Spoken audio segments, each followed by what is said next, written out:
Good evening, ladies and gentlemen. Welcome to the grand finale of Iesl Undergraduate Inventor of the Year 2021. Undergraduate Inventor of the Year, or UIY, organized under the guidance of the Institution of Engineers Sri Lanka, the apex body of engineers in Sri Lanka. UIY was launched with the goal of encouraging and stimulating engineering and tech inventions brought forth by undergraduates across the country. Tackling countless challenges brought by the global pandemic situation, we have successfully reached the final phase of the competition.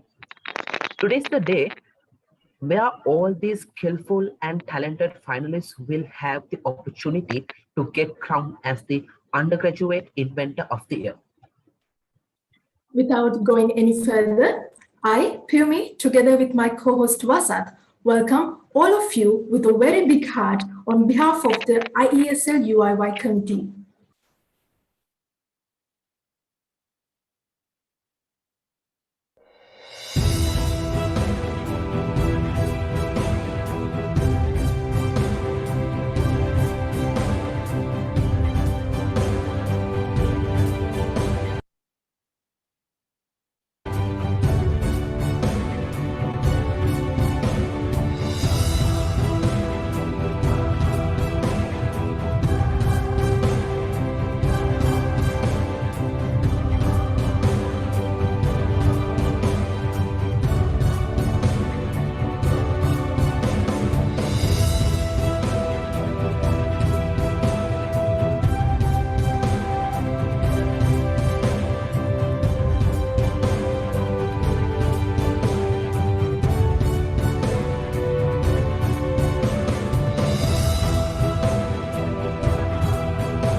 All Sri Lankan events commence with lighting oil lamps, which marks the commencement of something good.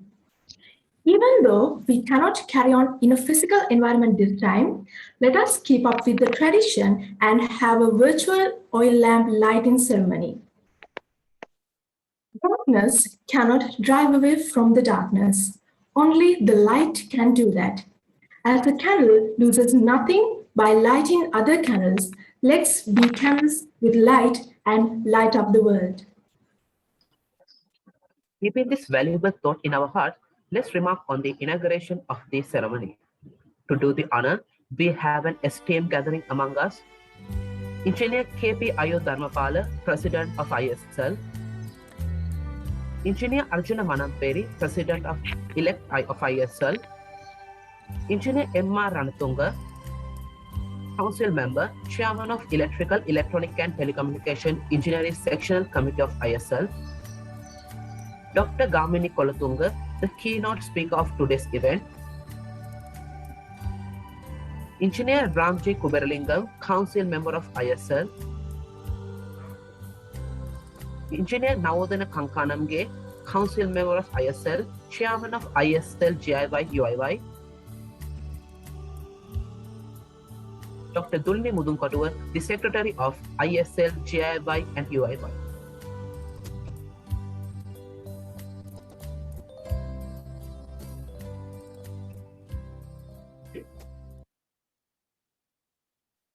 Thank you very much. bringing forth the perfect combination of creativity, innovation, and ambition together. The finale of Undergraduate Inventor of the Year 2021 is about to unroll. There is a significant figure behind the success of UIY.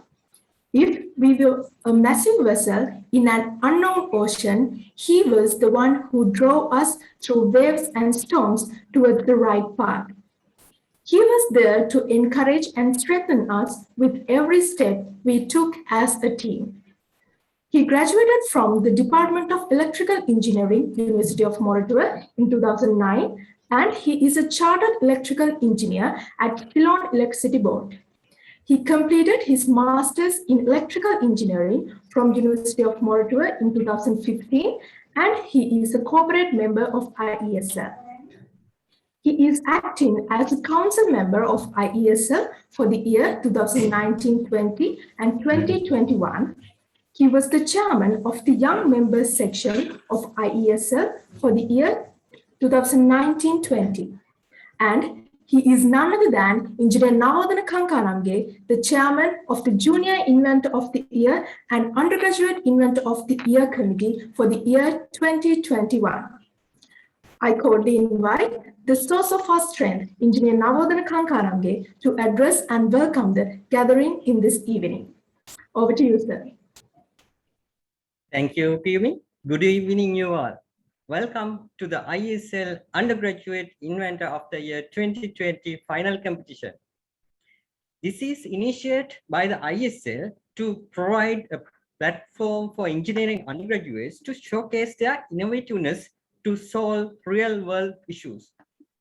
We were fortunate to attract high interest among engineering undergraduate community in Sri Lanka with many submissions through newly introduced UIY webpage in this session. With the consent of the Council, as the chair of UIY 2021, it was great pleasure to me to this first step to organize this competition and online platform fully. With another set of young members of Iesl, while considering the prevailing situation of the country. In this special moment, I would like to welcome the President of Iesl, Engineer KP Ayu Darwapal, President-elect of Iesl, Engineer Arjuna Manamperi, the keynote speaker today, Senior Engineer Dr. Gamini Kulatunga, and the advisor UIY, Engineer M.R. Rantung, Engineer Ramji Kuberalingam, Council member of Iesl, and all council members, and member of judging panel, university lectures, competitors, and all participants. While welcoming you for this grand finale, finally, it's my privilege to thank all who contributed to this prestigious Iesl UIY 2021 program throughout. Without taking much time, we'll move to the main session. Over to you, MCs. Thank you very much. Have a good day. Thank you very much, sir, for that wonderful speech. Moving on to the most awaited event of today's lineup. Welcome to the grand finale of Iesl Undergraduate Inventor of the Year 2021. For further proceeding, I would like to invite the chairman of Iesl UIY subcommittee, Mr. Akila Vijayasinghe, and the secretary of Iesl UI subcommittee, Ms. Imasha Balaheva. Over to Mr. Akila and Ms. Imasha.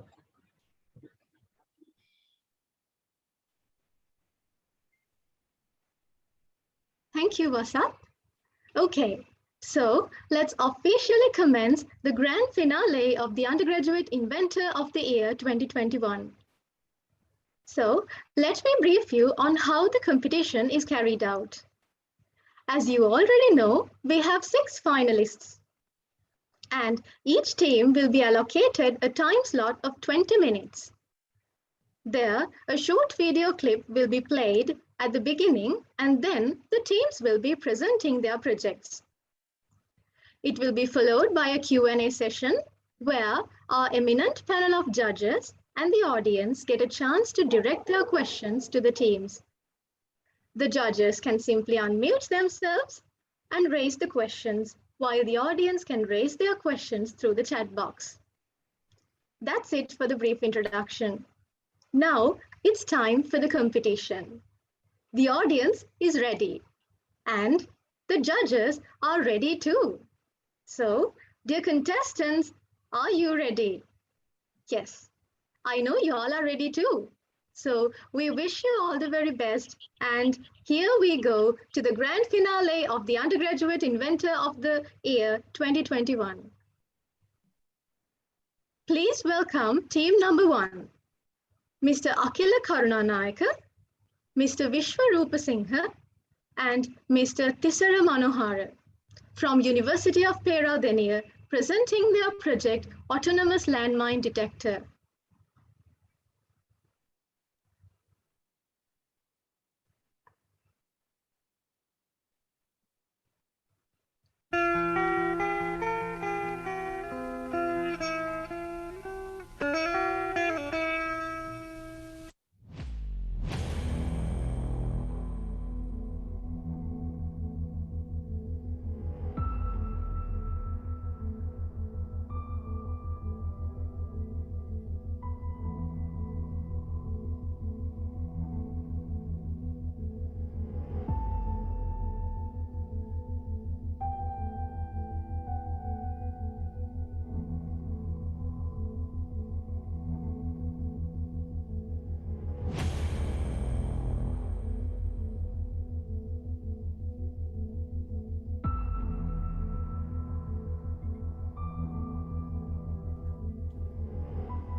Now it's time for them to present their project presentation. This is the project presentation on our project Landmine Detector. In this presentation, we'll be focusing on the problem we are trying to solve, the current situation with it, and what an ideal solution would look like. And we'll discuss how we approach the problem, the features we introduce, and how we manage to mitigate problems presented. And then we'll dig a little bit deeper into the project, talking about technical details and future improvements. Finally, we'll talk about budget and timeline to get an overview of where our current progression is at and where we'll be moving forward. Our team consists of myself, Karunanayaka, HT Manohara, TTV, and Rupa Singha. We are a third-year project group from the Department of Computer Engineering, University of Peradeniya. So landmines, what are they? Landmines are prone weapons used to destroy enemy targets. Often you'll find them underground, hidden, pressure activated, and cause devastating effects when exploded. The problem with these are that they can remain active even decades after a crucial conflict has ended. It is found out that military personnel as well as civilians get injured by these unexploded bombs on the daily basis. So many countries as well as organizations have moved their focus onto demining operations. So currently, the main way of these landmine detection processes happening is the humanitarian way, where volunteers use metal detectors and go to the search fields themselves and search for landmines. Alternatively, the use of animals such as dogs and rats have come into play, and more modern approaches such as remote control vehicles. So what are the problems with these approaches? Number one is the time it consumes. Since it's a manual way of doing things, costs a lot of time. Then cost in training the soldiers, volunteers, training the animals, and maintenance of equipment. So what should an ideal solution look like? First and foremost, it should be low time consumption and it should be efficient. It should have minimum human labor. Since there's a high skill requirement for manual humanitarian way and also some sort of a barrier when using remote control machinery as well. And the solution should obviously be lower cost than the current methods available. So what are the features we introduce? So obviously the system would have a landmine detection unit, and it contains autonomous navigation where it totally minimizes the involvement of human interaction with the system and gives a map visualization to get a better understanding of the area of how the landmines are spread out. And last but not least, we give the option of data store where we collect information and store it so that we could keep on updating when certain new improvements have been made. So implementation. The main overview or the flow of the system happens as follows. First, the user interacts with the user interface, where the user gets to input data such as the search area and other parameters to a backend. Then that data would be transferred to the robot, where the calculations would be done and it would carry on with an autonomous search. Here, it would search for landmines, detect obstacles, and detect cleared paths. These data would be sent back to the servers where a map visualization would be done at the user interface. Here's a very detailed view of the backend. What generally happens is that users get to interact with the user interface here, and they get to input data, the search area data or relevant parameters. And here, then the data gets transmitted to the robots from servers through MQTT protocol or HTTP. And in the case where robots send back data, it would go through the same process, but here it would also, in real time, would display the information as a map at the user interface, and at the same time, store data at the database. So this is what user interface would initially look like, where you either can enter the information manually, or you could have the option to draw the shape or general area of the map. Then while on search, there would be an overlay over the map that shows landmine detected options and obstacles and cleared paths. So talking about the robot design, it's of three main parts: the communication unit, metal detector unit, and the navigation and movement unit. The communication unit is mainly consisting of a GSM/GPRS based communication, since communication happens on MQTT or HTTP. Here, the problems with network failure is handled by using MQTT with quality of service 1 at the server side. So that guarantees each message will be sent at least once. And on the hardware side, we'll be implementing some sort of a buffer, which queues up the messages that should be sent back to the server. So when the communication is reinstated, the process happens seamlessly. The landmine detection unit. The initial landmine method of detection is done through a simple pulse induction circuit. So to be more specific, using the Colpitt's oscillator circuit.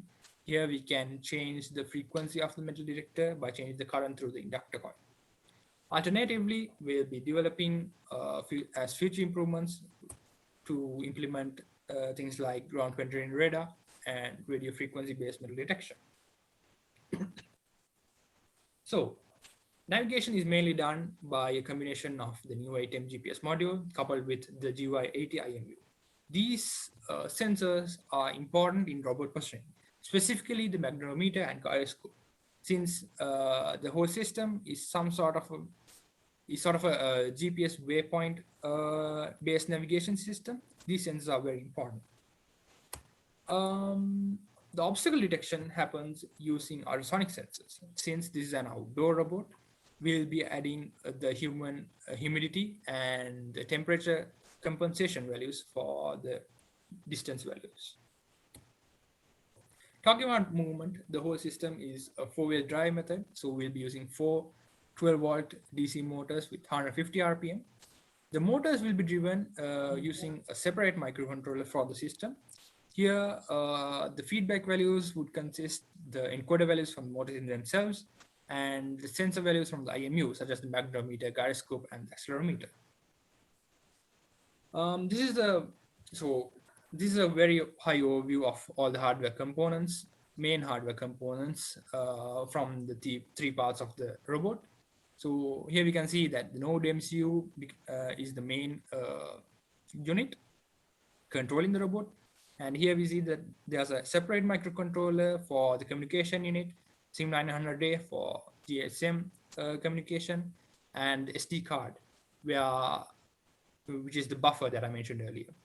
And here the separate microcontroller for the motor driver plus the interrupt handler for the metal detector. The budget as of now is around 28,440. This consists the ESP32, the 2 NML chips, and the 12-volt lithium polymer battery of 10,000 milliamps. The timeline is of 5 milestones. The first one we passed was doing research, trying to get an idea about the feasibility and how we can approach this idea. Second, we moved on with backend and hardware design. And third milestone, which we are currently at, we are implementing backend, front end, all the software components of it. And the fourth milestone, we will be implementing a first initial prototype of the system, the hardware system, and we'll be doing unit testing. And finally, at the fifth milestone, we'll have an initial base system. So talking about the project impact, in comparison with the ideal solution we mentioned earlier, this definitely mitigates the efficiency problem since it's autonomously done. There's no time wasted. And then we are handling the time consumption as well. Minimum human labor required since it's an autonomous search. And this definitely minimizes the cost since there is no cost required for training and some other sort of stuff. So with that, I would like to end the presentation. Thank you very much for listening.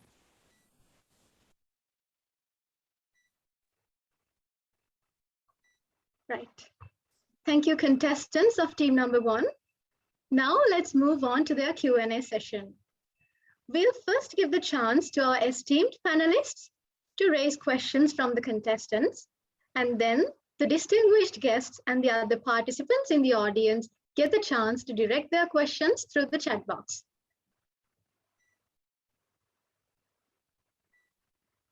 So we'll first move on to our panelists. Hello. Yes, sir. Yes, Darshan here. So I just want to ask them that now I know that they said initially that what they're doing at the moment is like manually they're trying to detect it, and there are some autonomous vehicles. But I remember that there has been some work even previously. I can remember some very long years back also, there were some attempts at autonomous vehicles and things like that. have they looked into that devices? And if they have, I mean, why were they? I mean, why have they not worked in Sri Lanka? And if so, what are you doing that is different from those attempts? Can you hear me, sir? Yes, Akila. Yeah. So yes, we have looked at them, and the certain things that we have introduced more here is like the opportunity. So we are initially building a system, whole system around it. So it gives us an opportunity to develop on it, so make improvements on it. And in this system, we have, like, as I mentioned, there's like a separate component for data storage. Like this whole infrastructure is built upon this process of demining, if it makes sense. Like it's not just I think you're on mute. You just stopped it. Okay. So what is the, I mean, why did the previous solutions did not work? Is it because they were not a full product, or what was the reason? I got cut off. Ah, yes. Yeah.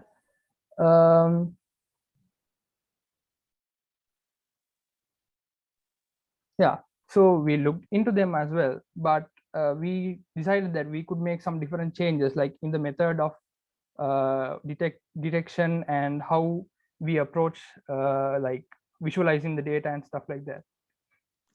Right. And like, rather than pinpointing these positions in a like a more generic way, like giving out a buzzer sound or something, but giving in this case we are using like a map visualization, so that it would like give a very very good overview of the whole area that's been searched upon.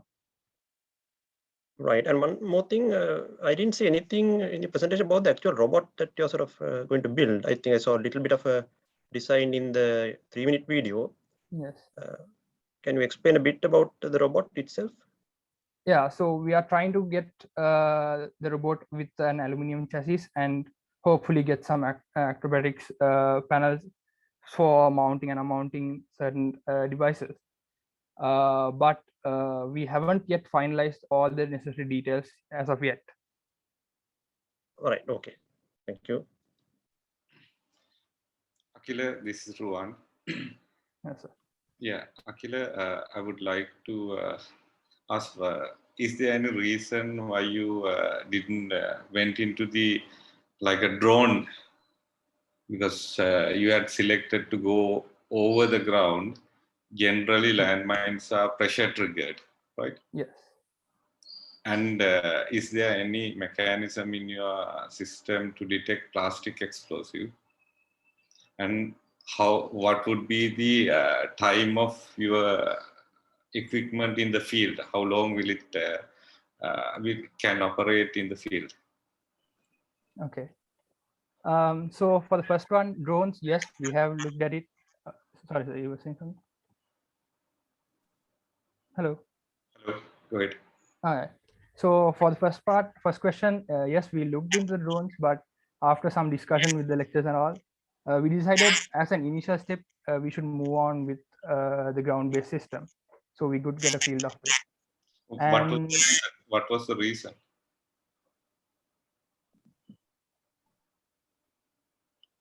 the reason, yeah. So hello. Yes. So the reason being, so first we really needed a better approach so that we could test out things, rather than straightly jumping into a drone-based robot system. But given the current requirements, I believe that this is suitable enough rather than moving straight into drones. And the second question was, wait. Plastic.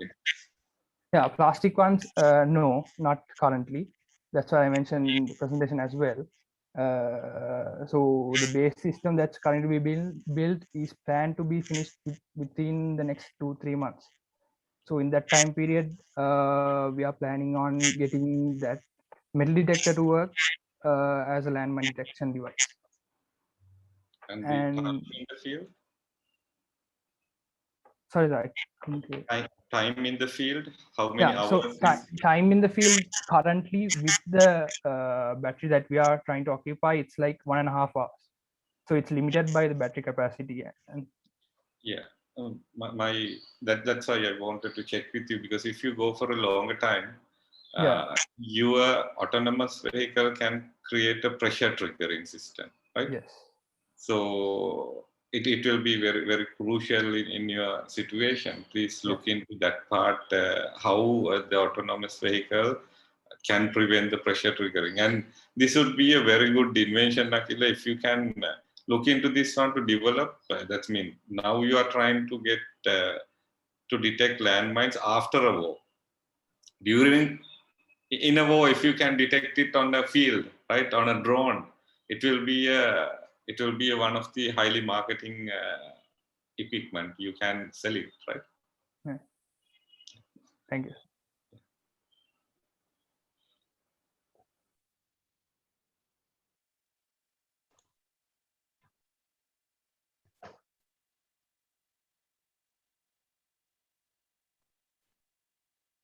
Do we have any more questions from our panelists to the contestants of team number 1? Hi, team number 1. I'm Samudaya. Yes, sir. Please go ahead. Yeah. Most of the question I had asked from the other two judges. So I have a couple of questions, like efficiency. So what is your moving parts of your robotic vehicle, and what is the covering area like width? So can you explain about like a performance of your detection mechanism? Yeah, so we haven't really done like physical trials yet, but theoretically we are planning on a velocity of around 0.2, 0.3 meters per second. We haven't taken the speed as a primary evaluation thing for the robot, since it's autonomously done and it can be done in the background rather than someone waiting for it. Okay, so you're planning to do like a straight line, like a single place mounted scanner, or it's that the scanner also moving horizontally while it's moving forward? So you plan about that one with the detection accuracy and other things, because I want to know that the efficiency of your method. So any idea, because you are not yet implement, but you say plan about it? Yeah, so the detection device is moving along with the vehicle. Is that what you're asking? Like, is it stationary or not? Yeah, it's a stationary in the single point to your vehicle, or it's moving in the what is called other direction, like when you are doing by the human, it's the person is moving forward, is moving both direction also, so it's a cover huge area. Yes. How about your design or your plan about that one? Yeah, so the plan is to have an actuator arm at the front so that we could easily manipulate that as well. Yeah, but then it's about covering width is limited, isn't it? Not really. Well, yeah, because like even if it's done manually, you still have to go and cover first from, like, you start from one corner and you go for straight, right? Rather than going 360. You basically have to cover 180 degrees, like in your front space first. That can be done with the robot. Okay. Okay. Thank you. Okay. Thank you.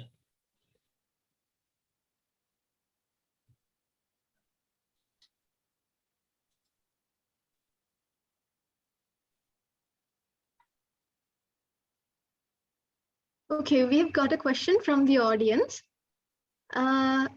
It's from Subrace, and the question is how image processing technology is working here, and also it asks about the accuracy of your machine. Yeah, so image processing is not done here. We don't have a camera or anything like that, just manual sensors right now. Image processing is one of the discussed topics that's for the future implementations, but right now we are generally using manual sensors.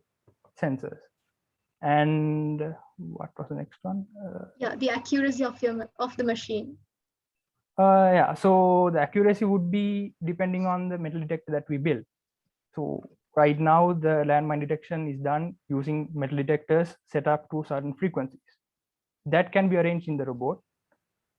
So that is like, we can get that much of an accuracy, but we can't get, that cannot be guaranteed until we test it out ourselves.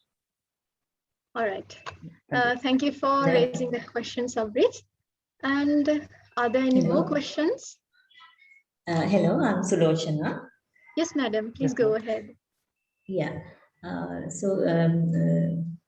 Team 1, first of all, congratulations, being selected as a finalist, and it's a good effort. One question, what is the autonomous navigation technique you are using? Are you giving GPS waypoints? Yes, so the plan is like, what we are doing right now is like, we give a GPS coordinate based area. So the robot gets the details of the area that should be searched in the form of GPS coordinates. And then the robot actually does the calculations and starts searching in that area. And while on search, it usually collects data depending on the sensor values that it gets. So it keeps track of it, and at the real time, it sends back data to the servers. How about path planning? What is the algorithm? We are currently testing a few, since we haven't really come up to that part, but we are working on it right now. And the other thing is, how about the collision avoidance? Yeah, so the collision avoidance is mainly done through the ultrasonic sensors that we are implementing. And if it's detected, it would be registered in the system, so collected as a data point. That portion should be avoided. So once a search has started, that data is retained in the robot, so it can keep checking back with that data when it's on search. And since it's not going in such a high speed, it can have that time to calculate, that moving time to calculate the next possible path. One concern in your claims, you said this is more efficient and low cost. Like we can just forget about the cost aspect. Yeah. How would you compare the efficiency now? As far as like I heard up to now, you don't have a working or a prototype or at least a simulation, right? Mm-hmm. So, I mean, what is your comparison? Is it with the manual exploration time, or what is your reference? Exploration time? Since there, what happens is mainly using like a team of volunteers doing the search manually. That time can be used in other ways, since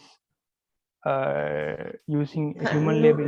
Yeah. So, what is it quantified? Like how much area covered by manual methods? Right now, and what is your expected speed of exploration? So, do you have any estimation of that?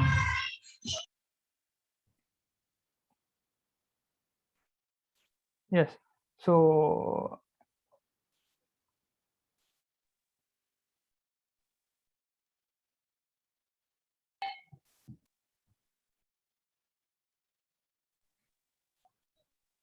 hello. Yes, sorry, I got cut off. So yeah.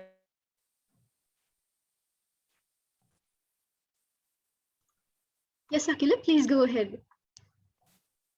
I think he's losing his connection.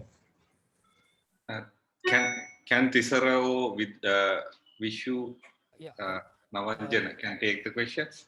Initially, we get the coordinates of the location, and then we identify some area, and we are trying to clear that area also. And we have saved the initial location what we have given, and robot while checking the area, robot checks whether it has come to the initial point. Otherwise, he checks also. Okay, so final remark from my side. I mean, this area is quite well established now, this autonomous vehicles and that navigation there are quite a lot of algorithms. So I expected actually when I saw your project that you may have some feasibility study based on simulators. So these days, these robotic simulators are very, widely used. Even school kids, like young people, it's easy to use, like platforms like VBot. You can simply configure a plane, a grid, and then try out one of the robot models and test it out. So I suggest, like, you can also quickly do a quick feasibility study with the available simulations and check for some algorithms. Okay, thank you. Okay, madam. Thank you. Yeah, I have one question based on Tisara's explanation. You said you will be clearing the ground before robot is launched. No, sir. We initially give the coordinates of the coordinates, and there is a feature also. We can also define the area by drawing in the map, and while the robot is moving on the ground, he checks synchronously. He checks whether it has come to the initial point. Otherwise, he does his search because if there is a case of power failure or network failure, he has the coordinates. He has the coordinates of the initial point, and if there is a connection error or power connection error, it tries to come back to the initial point because there are it has saved the all positions it has gone through the land. Okay. My question is, this is for you to look into the efficiency of the system, because you will be moving into a ground where the vegetation has grown, right, over the landmine area, right? So your obstacle avoiding system might avoid the landmine also, which is the vegetation, right? So please see how you could improve that part of it. Thank you. Okay, sir. Thank you. All right. I guess that's it, the time we have for the Q&A session of the contestants of the team number 1. Thank you very much for your enthusiasm in this Q&A session. Contestants of team number 1, thank you for bringing up your project on autonomous landmine detector, which can save money, time, energy, and most importantly, the lives of people. It's such an interesting and timely project. Thank you. Now, let's welcome our team number 2, Mr. Viraj Tanushka, Mr. M.K.H. Desanka, Ms. Sumudu Lakmali, Mr. Akita Madhusanga, and Mr. Vimukti Ashan from University of Peradeniya, presenting their project, Digital Signage-Based User-Targeted Advertising.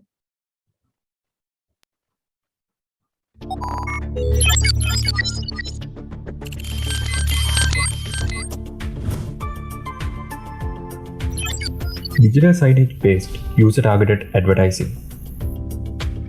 Digital signage is everywhere. For example, supermarkets, shopping malls, restaurants, and airports. But do they display relevant content for you? Well, most of the time they don't. But no worries. You can use our solution. Digital signage-based user-targeted advertising. Our system can predict a user's age and gender accurately and display the most suitable advertisements to the user. So, sellers can use our solution to grow their businesses. Let's study the system. The system consists of mainly 3 units, and the whole unit can be controlled using a mobile app. Two-factor authentication is used to enhance the security of the app. A separate dashboard is available to preview the playing advertisements.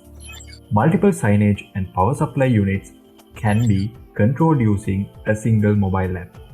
Users can easily customize the advertisements and maintain their user profiles. Smart Power Supply Unit. The digital screen connects to the main power through this unit. The unit has Wi-Fi capability and uses MQTT messaging protocol. The main components include a DAC, Node MCU, analog to digital converter, 5-volt relay, and a rocker switch. The users can control the screen on-off through the mobile app. User detecting and analyzing unit. This unit is used to predict the age and the gender of the people who are in front of the screen.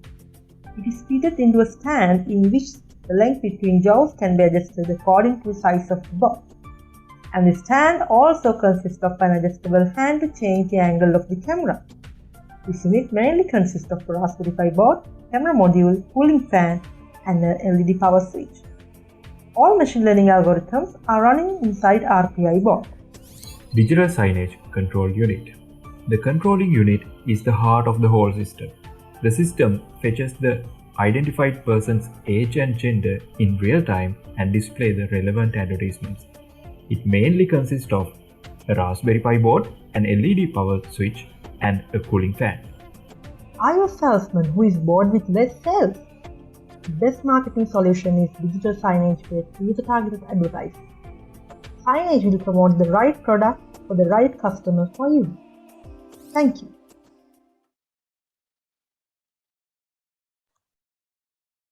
Now, let's invite them to present their project presentation.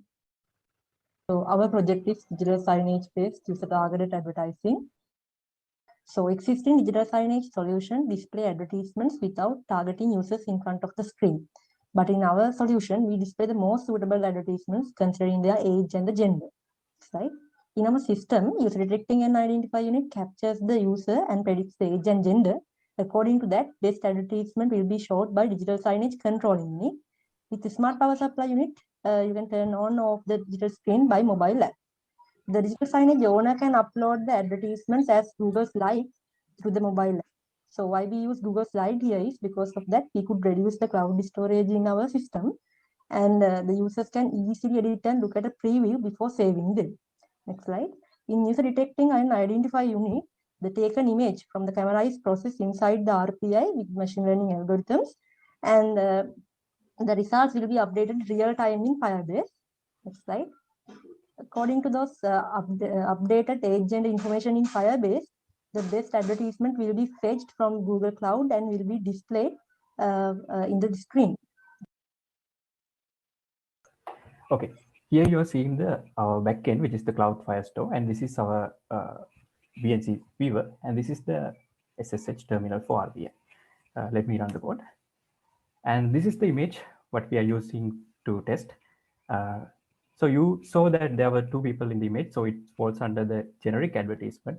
So you can see it's now displaying the generic advertisements. So if you go to the Firebase, you can see all the corresponding fields are updated accordingly. So anyway, we know that the group by their age and gender, so we can use those details to use and create an analytic report. Something like we can get use those data to know whether the particular time, how many people came with this particular age and gender to the shop. Something like that, we can use those data. So this is the mobile application. So first, user have to enter their phone number and use the phone authentication to authenticate the mobile application. Once you entered an invalid number, it would display like that. So once you entered a correct number and the OTP combination, you would be redirected to the sign in with Google. So once you click the sign in with Google, you can choose any of your favorite Google account. So once you select the Google account, you can proceed. So here we created a progress indicator to indicate, like you can see right now, indicator to indicate that user that the backend process is happening. So here, after that, once you give the permission to turn on the location, you can see half of the form will be filled automatically. And those features we use to enhance the user experience.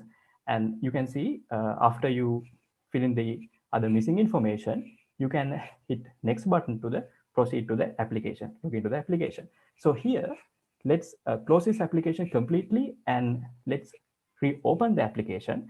When you reopen the application anytime, you don't want to enter those information again and again because we are using shared preferences and Google Cloud Firestore to store the data. So So once the user reopen the app, user will be directed to the home page.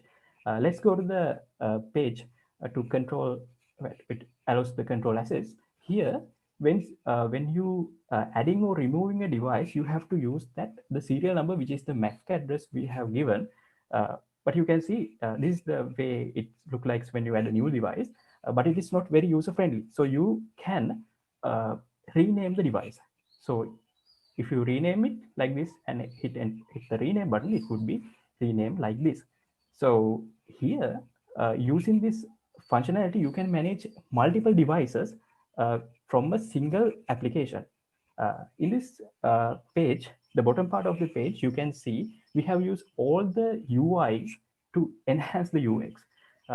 If you just select only the gender category and without selecting the age category, if you try to preview the advertisement, you cannot, you can't. It alerts you to select the age category as well.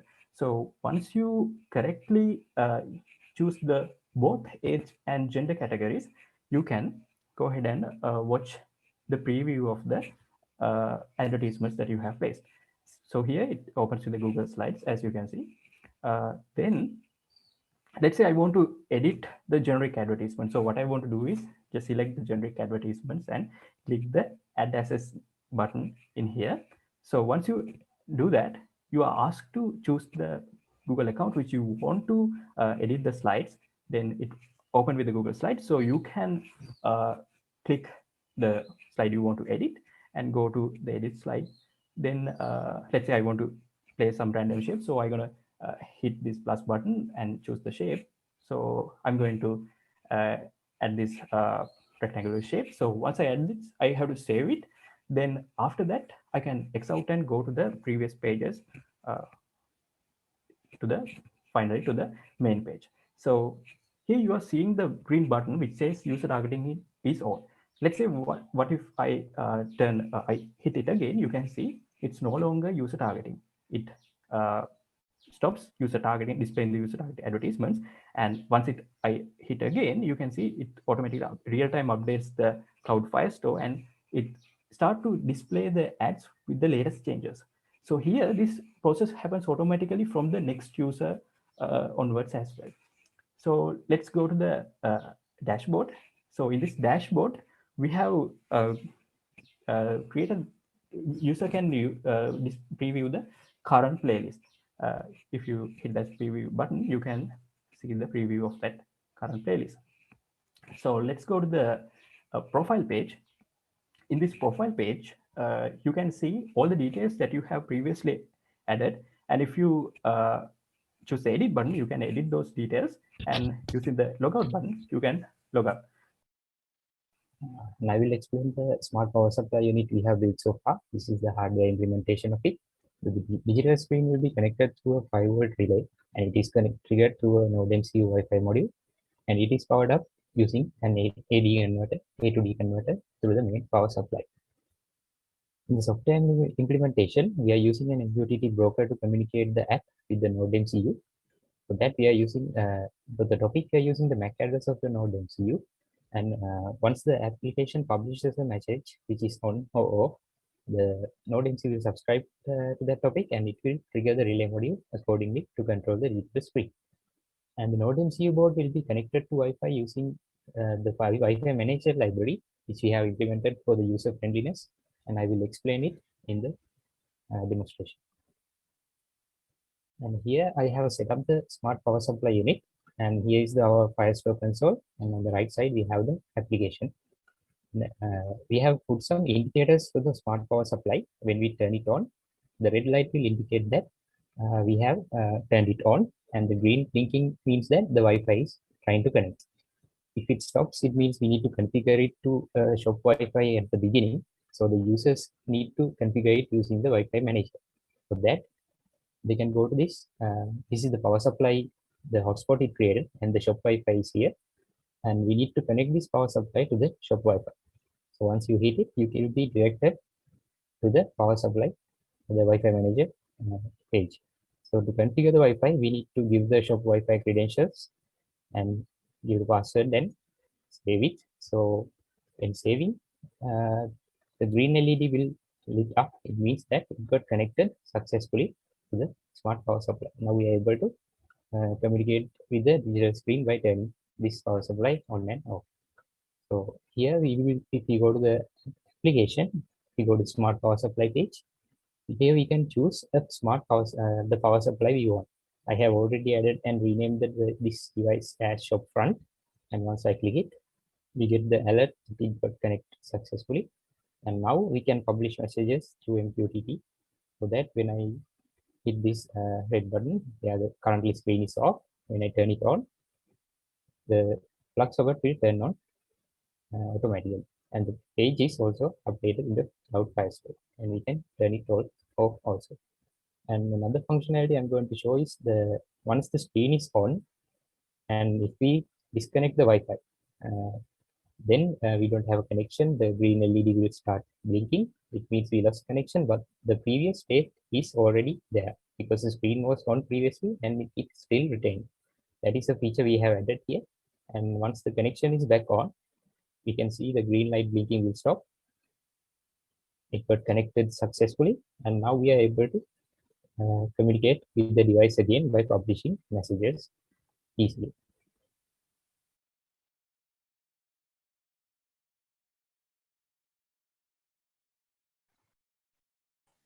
Okay, thank you, contestants of team number 2.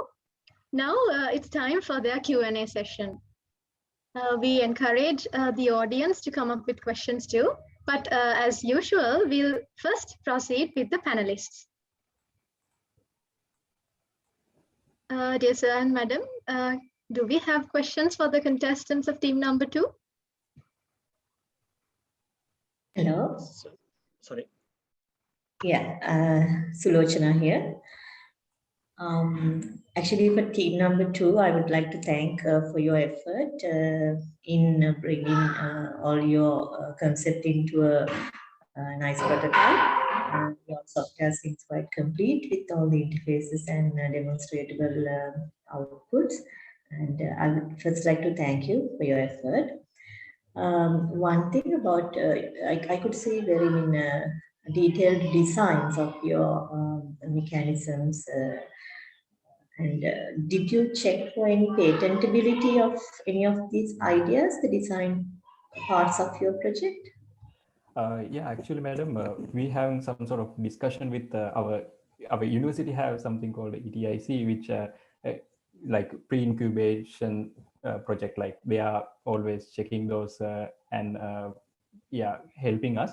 So we have actually closely connect with them, and we have like presented our ideas to them. Like they will still they are still processing with the like kind of patent, not that actually the patent, but like how to give some kind of legal documents with yeah, that's something like that. Yeah, we are working on that. So the prior art, I mean, have you completed your prior art search, the similar patents? You mean, madam, like similar other things? Products, yeah. Yeah, actually, we have like kind of give a search, but there are some like not exactly like this, but the concept wise there are like we found, but they haven't made it to actual products. Like there are. Do you mean for the complete solution or the various small design aspects? What is exactly the inventive?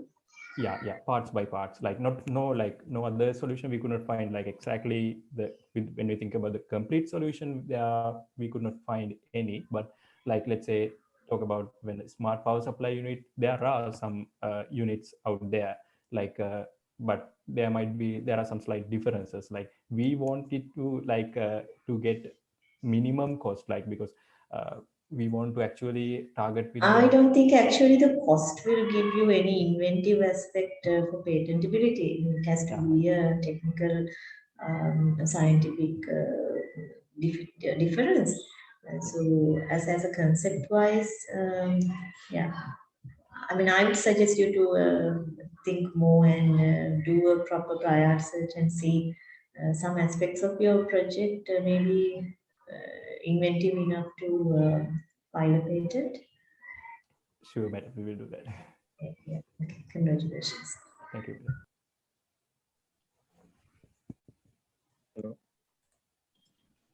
Yeah. Yes, one thing is yes. Just to clarify, you had these age categories. Are they fixed or you can change it? What is the basis of that? Yeah, actually, sir, currently it is fixed. Like we have 8 age categories. We have actually measured it our website as well, but currently it is fixed because we are using an existing model, like train model. They are actually that the model that someone else, like the industry which is using, like they have like very 8 different age categories, but our goal is actually to train our model. Like we are currently kind of working on it, that but not finalized that, because with this existing category, yes, there is 8 age categories. Yeah. And so that comes to my next question, which is what is the detection algorithm you are using, and have you tested it? I mean, you said it's existing one. Yeah. So Yeah. how is the accuracy and all that? Yeah, I think Ashan, are you there? You can give some comments on that existing. Ashan, are you there? Yes, sir. We are using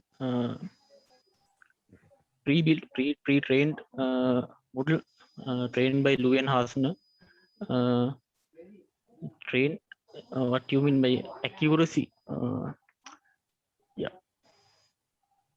we cannot actually give you a number for accuracy for now, because we haven't run a pilot project or something like this. So they have done it for different age categories, right? What is the accuracy they have got? You can't remember that. So they have got like around up to, when they're detecting only one person, they got something like up to 70% like that. But when it comes to a number of people in front of the camera, the performance was not very good. So we decided to, in our model also, we decided to display the relevant advertisement when one person is detected. We will get his age and gender correctly, more accurately.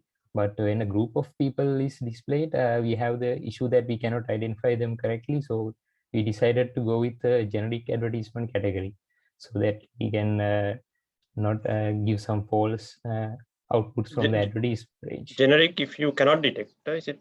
Yeah, when it's There's multiple people. Yes, yes. Right. But now, so you have not yet tested it, because I mean, it may have been tested for different, nationalities, right? So you have to do a testing for Sri Lanka as well, anyway. Right. Yeah. Yes, sir. Yes. So, That's yeah. what we And need you have to to be do. careful with the age. I mean, if you make a mistake, there can be some issues, right? Also. So yes. Okay. Anyway, thank you. Okay. Thank you very much. Hello, team 2, good effort. Couple of questions. One thing I wanted to ask from you, have you checked, because I just glanced through the internet and I found a similar, that the commercial product with all the marketing display and other things like a QVD. So it's similar to your one, and it's a currently a commercial product with all the things. Just look at for that one. Have you looked at similar that kind of the commercial product? Like we tested, like we actually checked, but we could not find, like from Raspberry, like they are not using surely Raspberry, like Raspberry Pi. They, like the technology should be different, and also there should be actually using cloud things, like maybe cloud technology.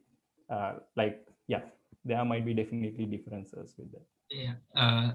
Thing is, yes, there may be one thing about the customer never bother about it's the technology. It's about the solution they would like. Yeah, okay, that's true.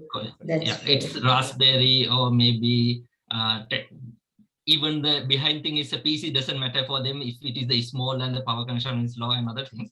So another small thing. Is it locally processing about that the profiling thing? It's like detecting about age and gender and other things locally, that image processing is going in the locally, or it's sent to the server and processing it? Yeah, currently, sir, it's done locally in the RPI, using the RPI itself. But actually, we also, to get the maximum accuracy, we are currently trying to use Microsoft Azure, but because they have actually, as you said, like commercially they have a good API and yeah, exactly. You can train any level. Yeah, that's there. And there are a couple of similar things, so you have to think about it. Doesn't matter, it's similar things are available, but if you're going forward, so some kind of that, it may be a price, accuracy, or whatever it there may be. So, and also you can adding other features like a previous that I think comment about the judge, and also maybe a face recognition, like sad face or tired face or something, changing the like things you can do. But meantime, look at the commercial product available in the market.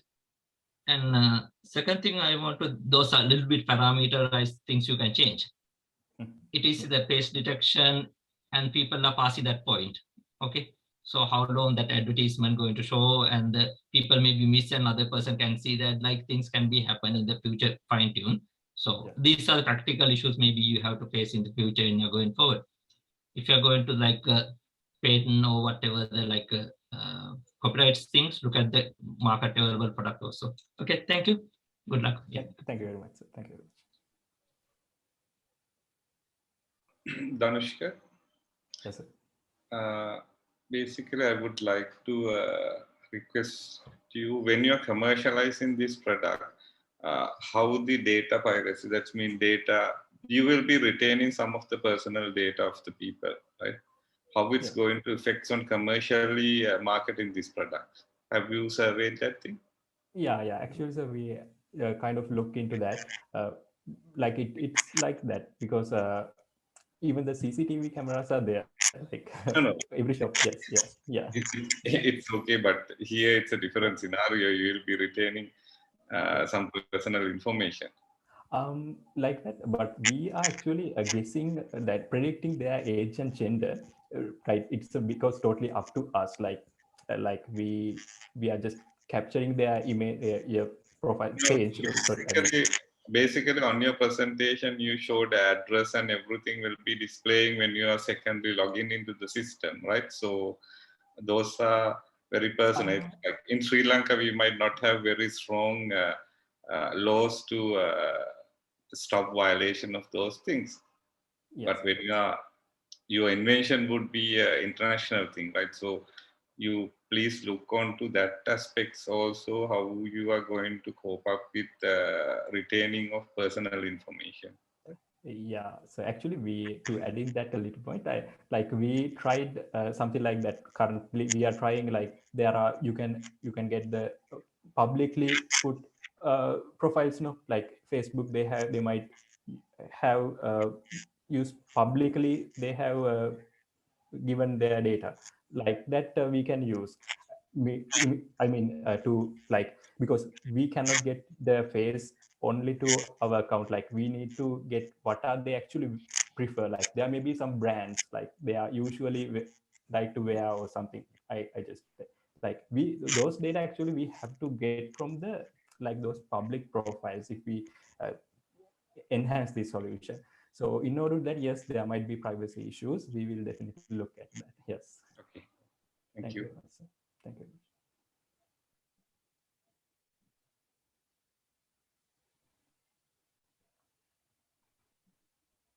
Okay, we have a question from the audience, and I guess it's kind of similar to what Dr. Darshana asked from you, the contestants, but I'll just read it out to you. And if there are any comments that you would like to add, please go ahead.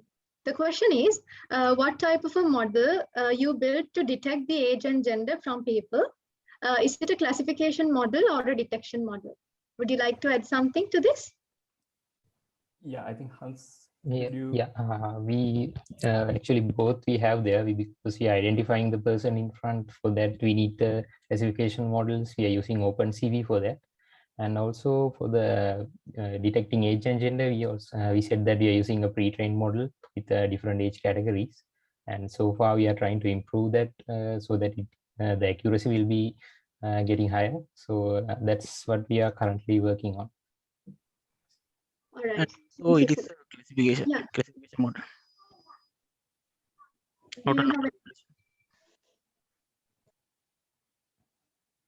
Okay, so I guess that's the answer for this question.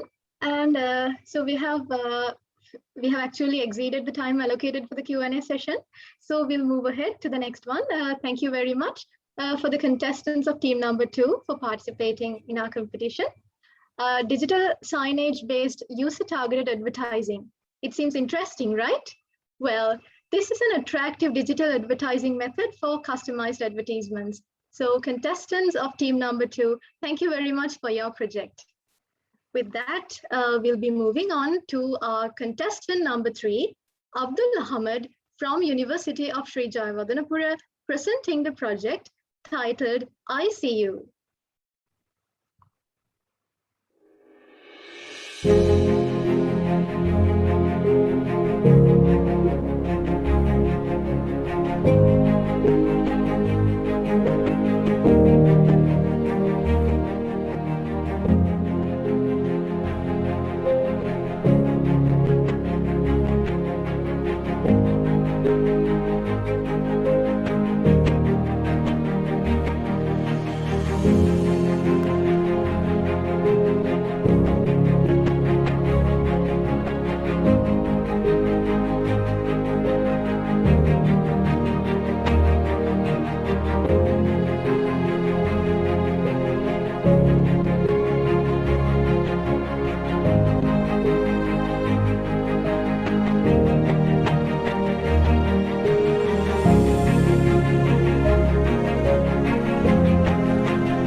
Okay, let's move on to the project presentation of I See You. Imagine you're standing in front of people ready to give a speech. You're nervous. You have butterflies in your stomach and you're wondering, I'm so not ready to do this. But what if you could improve that speech without even having to speak in front of people? That's what this project is about. Something that sees you and improves one aspect of that speech, the body language, using computer vision. So these are the main objectives of this project: to enhance the body language skills of the public speakers by providing an analysis. And we do 3 things. Number 1, assess the usage, assess the facial expressions and hand gestures, and then provide a feedback. So let's talk a bit about the background of this. So if we talk about computer vision, there are many techniques. For example, object detection, facial emotion recognition, and pose estimation. And using this, there are many applications that are built. For example, everybody can dance is something using pose estimation to help people dance. And emotional body recognition gesture recognition system shows the emotional gestures used by a person. So when considering public speaking, most of the applications are focused on the oral aspect of public speaking. So what I wanted to do was use the computer vision techniques in the public speaking context to provide an analysis of the body language of a speaker. So as I said before, there are mainly three parts: stage usage, facial expressions, and hand gestures. For both stage usage and hand gestures, we are using pose estimation. And for facial expressions, we are using facial emotion recognition. So talking of pose estimation, so we use PoseNet for that. So as you can see, the 16 body points, 17 key body points of the person is identified. And for emotion detection, we built a model using deep learning to identify 7 different facial expressions. Those are happy, fear, neutral, surprise, disgust, anger, and sadness. Now let's move on to some of the experiments and results. So what I did was we took a speech, recorded a speech, and then analyzed it using our system. This is the analysis of the facial expressions of that particular speech. As you might be able to see, on the top left, we see the different facial emotions: happy, angry, neutral, disgust, fear, sad, and surprise. And throughout the speech, this value is analyzed from the speech and counted, so that the speaker knows how much of each facial expression is used by him. So moving on. So at the end, the user gets a report on how much different facial expressions he has used, so the speaker can get an idea of what he has done. For example, in this case, we see the neutral facial expression used a lot, which means the range of facial expressions was less, so which can be a learning point for the speaker. And we also provide a timeline, so you can see at each second which particular emotion was there. And to make it even more clearer, we get the average timeline of all this together. For example, in 10-second intervals, what is the most predominant emotion that was recognized. Moving on, we also identify gestures. Now, in public speaking, one of the most recommended gestures is the open hand gestures with your palms open. And another gesture that is likely to be avoided is the hands clasped gesture. So we define these two gestures and identify this and analyze the speech for these particular things. For example, as you can see, the open hand gestures, the count is given and different instances of these gestures are shown here. So next, we need to analyze the stage usage of the speaker. So for what we did for this was we divided the stage into several parts. As you can see, the speech is on the left and the analysis is on the right. So these green markers track the speaker throughout his speech. And we can see which part of the stage is utilized more or less. So at the end, he can get an idea of his stage movement and also the usage of the stage of the different parts of the stage, which will be a very important feature for the public speaker to know. So moving on.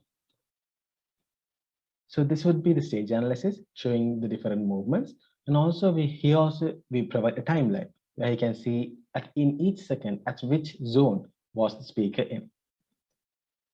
Now, just because you use the stage doesn't mean you use the stage well. You need to use the stage effectively. Now, one of the best ways to do that is to use transitions. For example, if you have 2 stories in your speech, after one story, move to another part of the speech so that it shows a transition to the speaker. So what we did was identify all these transitions using the system and then analyze it and show it back to the speaker so that the speaker can identify, hey, at this particular person, I made a transition. Was this appropriate or not? So you can see on the screen, the speaker is on one part of the stage and he moves to another part of the stage. This is a transition which can be identified by the speaker. Next, this is Aaron Beverly, the 2019 World Champion of Public Speaking. When he talks about the speech process, he calls it read, you write, you read it, you record, listen, and then you rewrite, you reread, re-record, re-listen, and repeat. It's a speech is not just written once. is written many times and home. So we can use this system also to compare between two deliveries of the same speech. So this is the comparison between the hand gestures of two different two deliveries of the same speech. And this is stage usage, as the speaker can see an improvement from his previous versions of the speech. Now, one of the best ways to learn is to learn from those who have already done what you want to do. What better way than to learn from the world champions themselves? So I also applied this particular project on the speeches of world champions of public speaking in Toastmasters.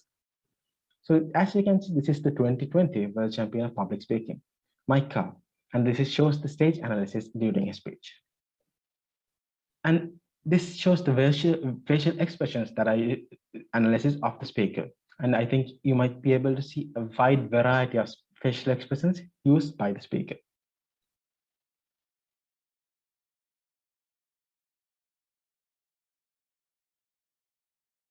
As you can see, the counts of the different facial expressions are recorded. You can see different facial expressions as used by the speaker. Now, seeing how such a championship uses such facial expressions is a great learning point for whoever wants to improve their public speaking skills. So these are some instances of the different facial expressions identified: angry, happy, neutral, sad. And moving on, we also applied the same transitions to the world champion public speaking as well. So you can see different transitions by the different speakers, by the speaker at different times.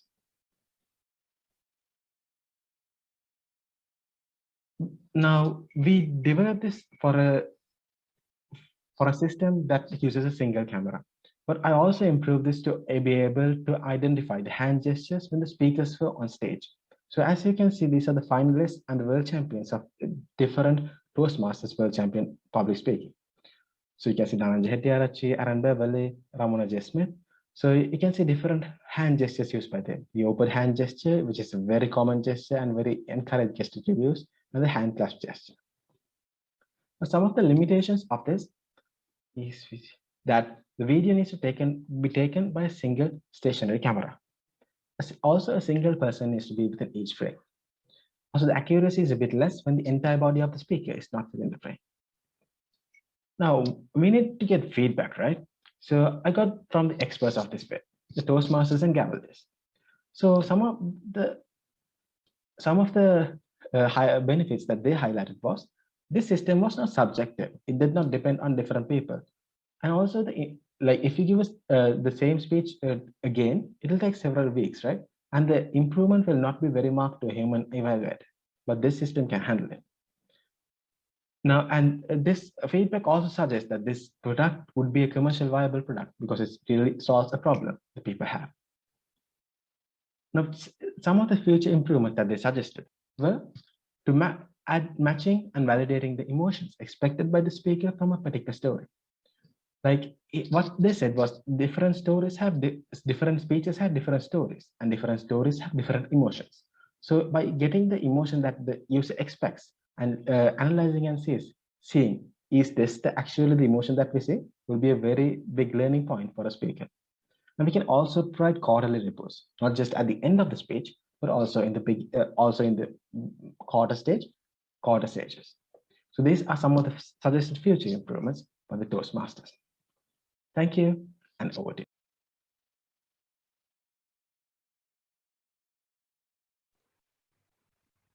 Thank you, contestant number 3. As a person interested in public speaking, I myself found this project to be really interesting, and I hope you all would agree with me. So with that, let's move on to the Q&A session. Do we have questions for our contestant number 3 from the panelists? And the audience, if you have any questions, please put them in the chat box. Yes, I just want to ask about, I can understand about the sort of the gestures, right? But I think mentioned at the end about the facial emotions. So how does that, I mean, if I'm trying to sort of learn to speak, But how does the knowing the different emotions going to help me in improving the speech? It's not very clear to me how that's going to be useful. So when you're doing a speech, usually we use personal stories in our speech, and each story could be of different emotions. For example, if you're doing an emotional story, your face should express that emotion. If you're trying, maybe you're trying to show maybe a situation between you when you are very angry with your like your mother or something, and you can put that angry face. So that when you put facial expressions, it's much clearer to the audience what you're saying. So that's something that is very like recommended by public speakers to use facial expressions a lot to express what you're saying in your story or your speech. So that's why I put this so that we can analyze. So what are the different facial emotions that you can identify and see, okay, I'm using a lot of facial expressions or am I not using facial expressions? So is that something that you have to know, like, okay, for this story, I need this type of expression. So therefore, then when you see this list, you understand what is the issue. But let's say I'm a complete novice and I have no idea about this, then I'm sort of lost, right? I see sad faces and all that, then I don't know what's. I mean, I'm thinking just, can you give a sort of a better feedback than that? Is there any way that you can improve on that? Yeah. So in this case, when what I did was just show the different ranges of emotion so that the speaker can know what are the different ranges he has used. For example, in the speech I showed you, you saw that speech did not have a different, it was mostly neutral. So that could be a learning point to the speaker. Hey, I need to use a bit more facial expressions in my speech. But as you said, sir, yeah, we need to be specific to that person. And that was actually point that was brought up by the Toastmasters, as I said in the future directions. So when you give a speech, that when you're saying that this speech is an emotional speech, so we can include this. That's future improvement. We can include this is the particular emotion I'm going for. So and when you analyze the speech, then and you get the different emotions that are shown, we can see what did the people actually see. Was it emotional? What did he see the emotions, or was it it's a neutral speech? That's sort of a thing that we can improve in future. And how about the detector? I mean, how accurate is it? This is based on some existing detection method, right? For the facial expressions, I just used a data set with different emotions, different images, and created a model for that. So that's about, I think, about 80% accurate, as far as I can remember. And for the pose estimation, for the pose estimation, I used the postnet that was an existing model. Okay, right. Thank you. Hello. Yeah, so this model is trained for different type of data set than the actual speaker, right? Yes. So is there a possibility for the speakers customize and input some training data about own self? Yeah, we could use that if you want, but generally what I wanted to do was emotions. So emotions, like different people have different emotions. So when I trained it, you get images from all the like different people having different emotions. So hopefully it will be okay, enough to even like as you saw in the speech, it detected the emotions correctly for the speaker. So I think that would be possible. Like if coming into facial expressions, customization I think will not be a very important feature that we need to add. But if we want, we can do that. Actually, but my concern was like for certain people, yeah, somebody's smile and somebody's like anger may sometimes in a photo can look like there can be like these confusions. Like, yeah. Inaccuracies are coming from such cases. This if somebody is using for own self, it's customizable. Yeah, if you did that, then the So accuracy will be much more higher. Yeah. And do you? There are a few other application scenarios that comes into my mind. Like where else can you apply this system or some slight modification of this system? Yeah, I mainly focused in this can for the public speaking context, maybe speeches and competitions. could be used in different places as well. Yeah, let me suggest you two areas that came up to my mind. You may sometimes think of those areas. One is like in counseling sessions. So it's very, I don't know how legal, how ethical, I'm not so sure. If the counseling could be analyzed for the expressions.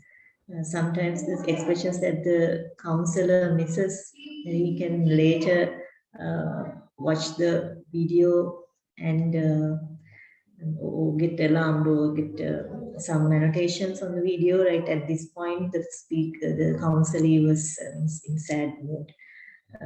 There was some frustration, or sad or angry or something like that. And the other aspect, actually, we also wanted that for automatic lecture recording, that came up when you talked about the stage usage. So there were some videographic rules to allow walking. There are different terms, like I don't exactly remember.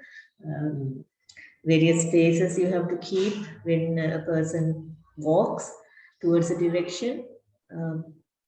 So if your system can, in real time, recognize where the lecturer is standing, so you can adjust the camera to move to the correct frame and get a video, do the video recording. So that's another application.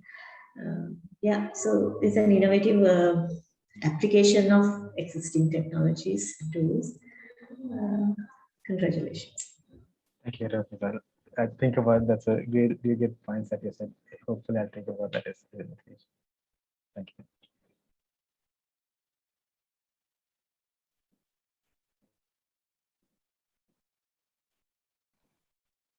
Okay, we have a question from the audience. This is about the libraries used in this project. And also, he wants to know if there is a considerable lag in detection too. Can you address to this? For the libraries, in the sense, for facial detection, I actually used, I created a model. So we used TensorFlow, and the images that we gave for different, for example, if it's a sad face, we gave a lot of emotion, a lot of images of sad faces. For happy, a lot of images of different people with different happy faces. And we used all these images together using TensorFlow to build a model, and that's what we used. And for the pose estimation, I used a library called, it's a model called PoseNet. So which detects the key points of the speaker. So this is what we use to analyze the stage usage and the hand gestures of the speaker. And considering the lag, for pose estimation, the stage, both the stage usage and the hand gestures, there wasn't a considerable lag. But for the facial expression, there was a certain lag. But since we are giving a report at the end of the testing and we are recording a video, the lag, though it's present, was not a big issue there. Okay, well, I keep on getting questions from the same person. Okay, like this one, there are three more. Number one, what is the frame rate of each of the detector models? Yeah, so we use the same video that is coming in, that is the 30 frames per second. But as I said in the for the stage usage and the hand gestures, the frame rate did not drop drastically. It was almost real time, almost the same time. But for the facial expression detection, it dropped a bit, maybe about, I think, about 10 frames per second or something. All right, the other question is, in real-time detection, it surely lost many frames. So that detections are not exact, right? So what about this? Yeah, in real-time detection, what I tried was, like, if I started with real-time detection, that means I used my webcam and then actually did speech and then got it. But we analyze each, so a video is basically a lot of frames, right? So it takes one frame at a time and the next frame and the next frame. So even if you see it lagging, actually it takes all the frames. So we are analyzing frame by frame. So even though it's at real time and you might say that there might be a lag or something, but actually we are actually analyzing all and each and every frame. So then it'd be okay. Okay, and also it says like all these, these three models cannot run parallelly. Do we have to wait until the results of one of the models? Not really. There are three different models for hand gestures. There's one. For special expression, there's another. So you can input the same video for all three, and you get the results at once. Okay. And one more thing. What are you going to do to overcome this lag and to run all parallelly? What can you say for this? Yeah, initially, so what we are doing is it's a system that gives you a feedback on your speech, right? So like if you go to a Toastmasters or Gather Club, like when you give a speech, you'll take a recording of the speech so that you can analyze it. So what we are doing is we just take this recording, you just input the recording, you get the feedback. So we don't necessarily have to be in real time, but what we get we get the speech data on all these three aspects at the end, and we gave it to the speaker. So that's what the main purpose of the speech of this project is. Right. Thank you very much, Abdul, for answering these questions from our audience. And with that, I think we have also exceeded the time for this Q&A session as well. So thank you very much for showing your interest to this project by engaging with us in the Q&A actively.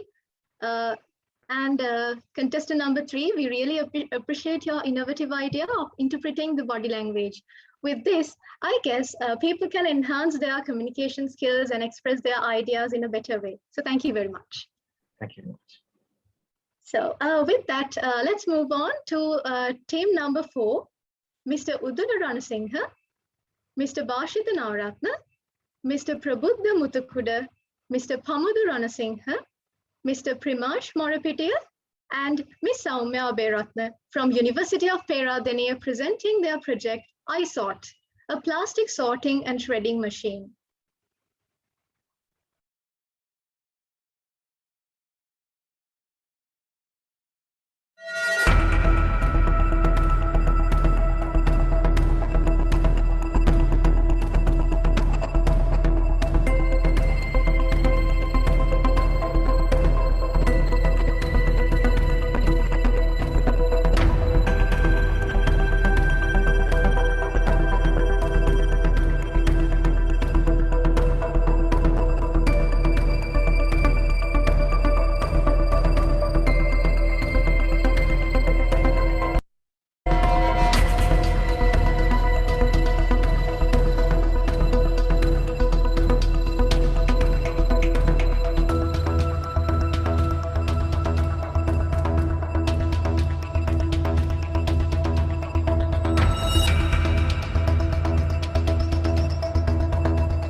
It's time for us to move to their presentation now.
Why are we repeating this We are video? Team ISOT, a group of engineering undergraduates of the Faculty of Engineering, University of Peradeniya. In order to find a feasible solution for this problem, we started working on to come up with a method that is possible to approach in Sri Lanka. So to begin with, let's move to the waste management methods applicable for plastic waste. The 3R method is the most sustainable method used for managing plastic waste in today's world, namely reducing, recycling, and reusing. To reduce the usage of plastic, different alternative materials have been introduced throughout the time. But when it comes to packaging, due to the durability, protection, and low cost, single-use plastic has been the go-to material for packaging purpose. This makes reducing quite a difficult task to approach. Single-use plastic items include water bottles, beverage bottles, plastic plates, cups, and most of the food packaging items. When it comes to reusing, it is highly advised that these plastic items should not be used more than once as they can leak toxic chemicals, causing dangerous health issues. So in the means of managing consumer plastic waste, the most optimum solution is recycling. Recycling not only reduces the amount of plastic in the environment, but it also saves natural resources by providing a new raw material for production purposes and creating new opportunities. While being the most convenient, sustainable, and optimum solution for this issue, recycling is not properly approached in Sri Lanka.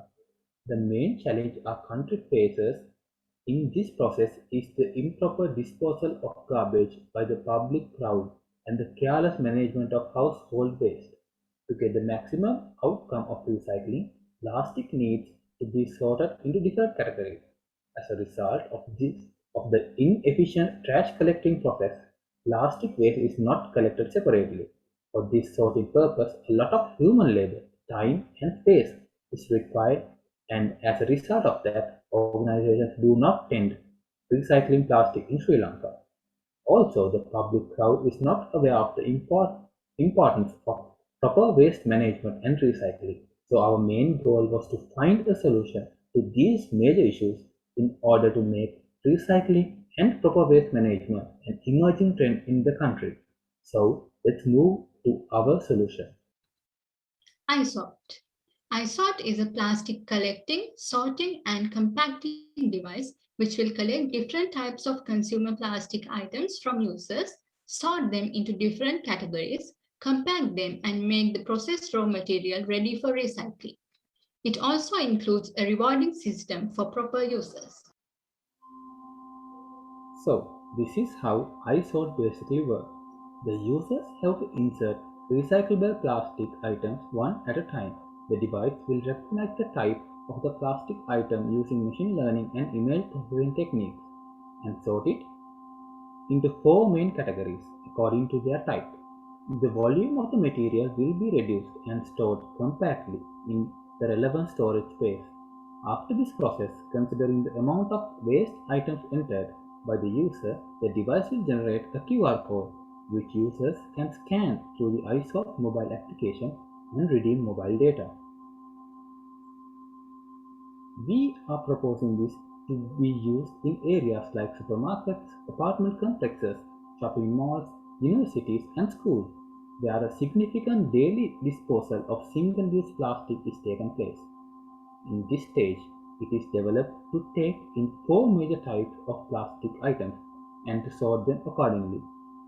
These expected outcomes are put together using different extensions of engineering technology. Now, let's see what makes ISOT a novel engineering solution. Mainly, ISOT contains an automatic classification system where consumer plastic, including PET bottles, beverage cans, and other plastic waste, will be classified using AI and machine learning techniques. Then, waste material will be shredded, crushed, or aligned in order to reduce space consumption of the device and to increase the capacity in order to make installing, storing, and transportation processes efficient.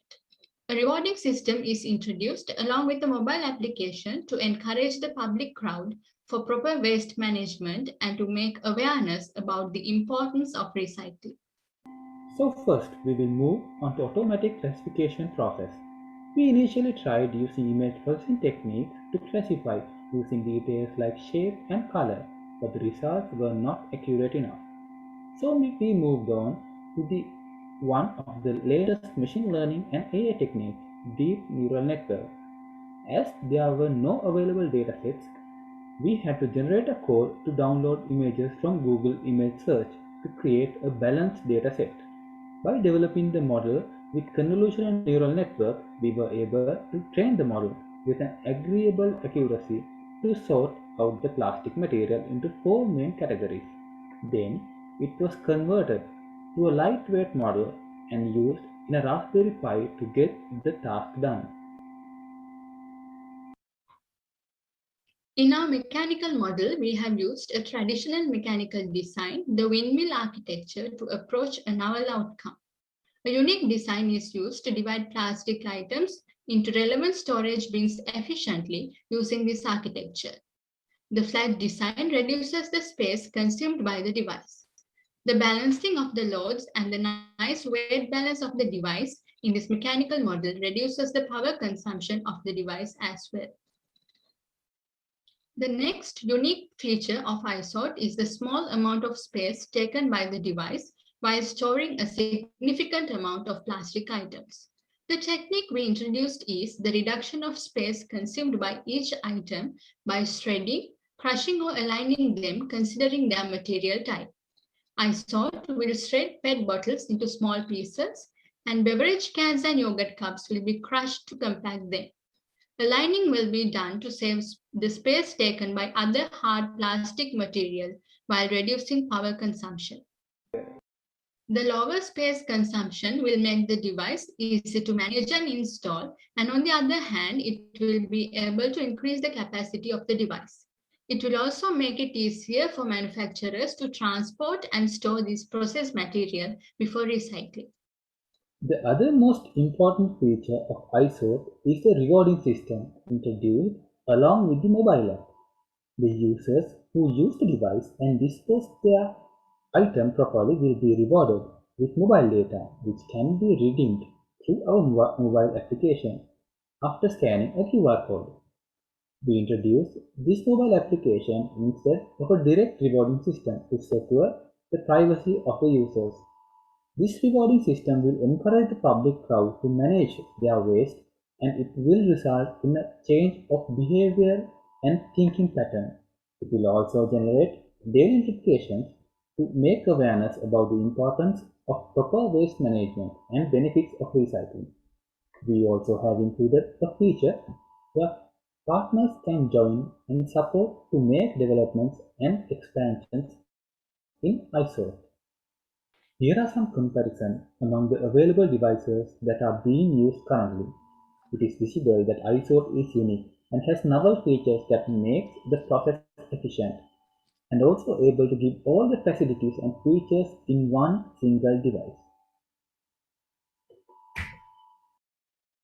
As future expansions of iSort, we hope to develop the rewarding system into a more customer-based system. And also, we hope to customize the device considering the place it will be installed. The mechanical model can be developed into a passive power mode to improve the portability so that the device can be used in outdoor public places. We are working on developing the accuracy of the AI model using the data obtained from the collected waste. Also, we hope to continue upgrading this based on the consumer feedback. Last but not least, we will continue to do improvements to ensure the reliability and durability of the product in the future. We, Team iSort, believe that our effort will be able to make a positive impact on the society, to make our country clean, and to make the earth a better place to live. Thank you for giving us an opportunity to present our innovative ideas to the public during this hard time.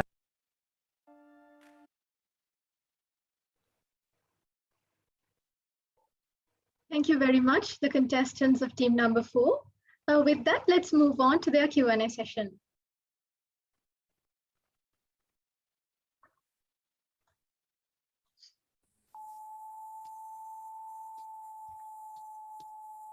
Dilshan, congratulations on selecting this kind of innovation program, and this is a need in the country and also in the world. I would have a few questions for you. One is you presented that you will be sorting the plastic into 4 categories. What would be the categories that you would be sorting this? Yeah, if it's okay, I can answer the question, sir. We used mainly 4 categories because there are the most using what are categories are PET bottles, beer cans, and the food containers such as yogurt cups and ice cream cups. They are the most using things in the places such as shopping malls and airports and schools. That is the reason we use that only those 3 categories to sort in our machine. Okay. And can I add something? And on the machinery, you are having a shredder and the compactor. Am I right? Yes, sir. What would be the power consumption of this machine? It is 25 watts power consumption. So according to the usage, we have calculated that it will monthly cost 200 to 300 rupees. Sorry, can you repeat the power consumption again? 25 watts. 25 watts? Yeah. That's fairly low value. Generally, a compactor would require more than that, right? Yes, at the moment the compactor is not included. Only the sorting is there. The compactor is a future application for the machine. Okay. Compactor Basically, you will be sorting and putting into the bins, is it? sorting, shredding, and putting into the bins. Okay. Shredding operation, how much power you are expecting to use? Yeah, in this case of shredding, sir, we are shredding means we are making apart the plastic PET bottle contains much air inside because so it contains more space. What we are doing is we are cutting it into pieces so that when it is in the bin, it takes much more lower space inside the bin at the moment. And as a future innovation, we are trying to implement the method that are using in the planes to compact the trash into a small area that after this in the storage area. That has not been done at the moment. It is a future innovation we are planning. Generally, it will consume more power. Primesh, another thing I want to highlight here is that in the plastic industry, there are different types of plastic. You know, virgin plastic, recycle. They have, you know, on a PET bottle, the body is white. Your cap is different color. So if it is mixed, it's a difficult scenario for the reuse. So when you are shredding, please look into that aspects. And also it's come with the labels, because you have HDP, LDPs, so many different plastic types. So my advice is, when you are shredding, you will be making, it might not be recyclable again, right? Because if you mix a different type, it might not suit the industry. Also look into the industry, what is their demand. There are certain amount of recycled plastic they can add, but they can't have mixtures sometime, right? So please look into that one when you are developing the shredder. Actually, we asked some industry experts, but what they said was it doesn't matter if the plastic contains the labels or the bottle cap.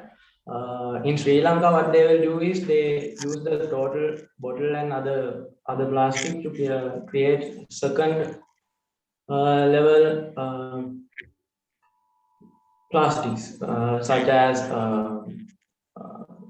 that's what happened when you are shredding as a bottle. When you shred it separately, you can go for the the first economic level where you have more viability. Yes. And on the sorting, what would be the accuracy you were telling you had tested? The accuracy, what was the accuracy range? It's more than 90%, sir. Actually, we saw it in the video. It's more than 90%. We have. That's all from mine, and it's a very good invention. I really appreciate your effort. Thank you, sir. Thank you very much.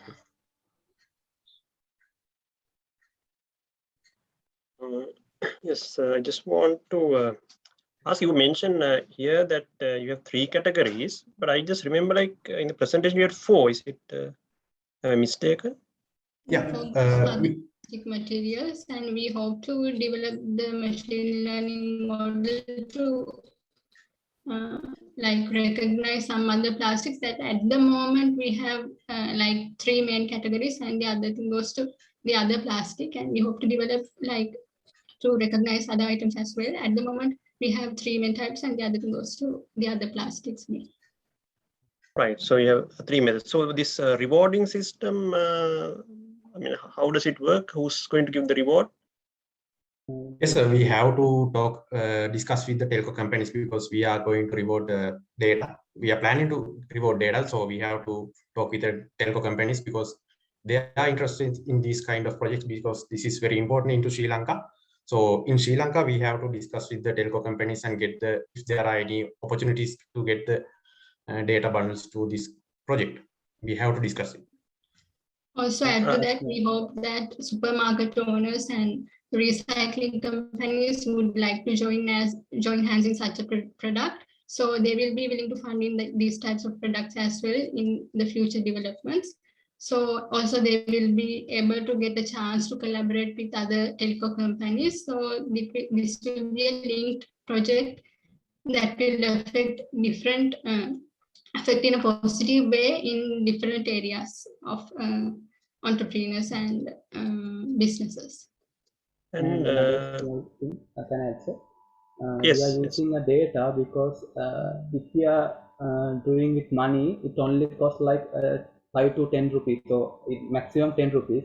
But in today's context, we can't actually do anything with that sort of money. But we can do many things with the data because we can purchase a few more MBs with 10 to 5 rupees. That is the main reason for going into data rewarding system rather than a money rewarding system. And like, what is the capacity of this thing? I mean, what are we looking at here? In the sorting system, so you have storage also, right? Yes. Yeah. Actually, sir, one bin is 125 liters. So we have 4 bins because there are 4 categories. It's around we have to implement 4 bins for that. So actually, special thing is here we have shredding, so we can reduce the volume of PET bottles and store more than the normal method. That's the important thing here. Is it okay? Sure. Right. Thank you. Actually, one bin is contain 125 liters. And for an instance, when taking PET bottles, we hope to reduce the size from like 80%. So for an instance, if a normal average bin can store 80 bottles, in our system, bin will be able to store approximately 400 bottles. So it increases the capacity. Okay, right. Thank you.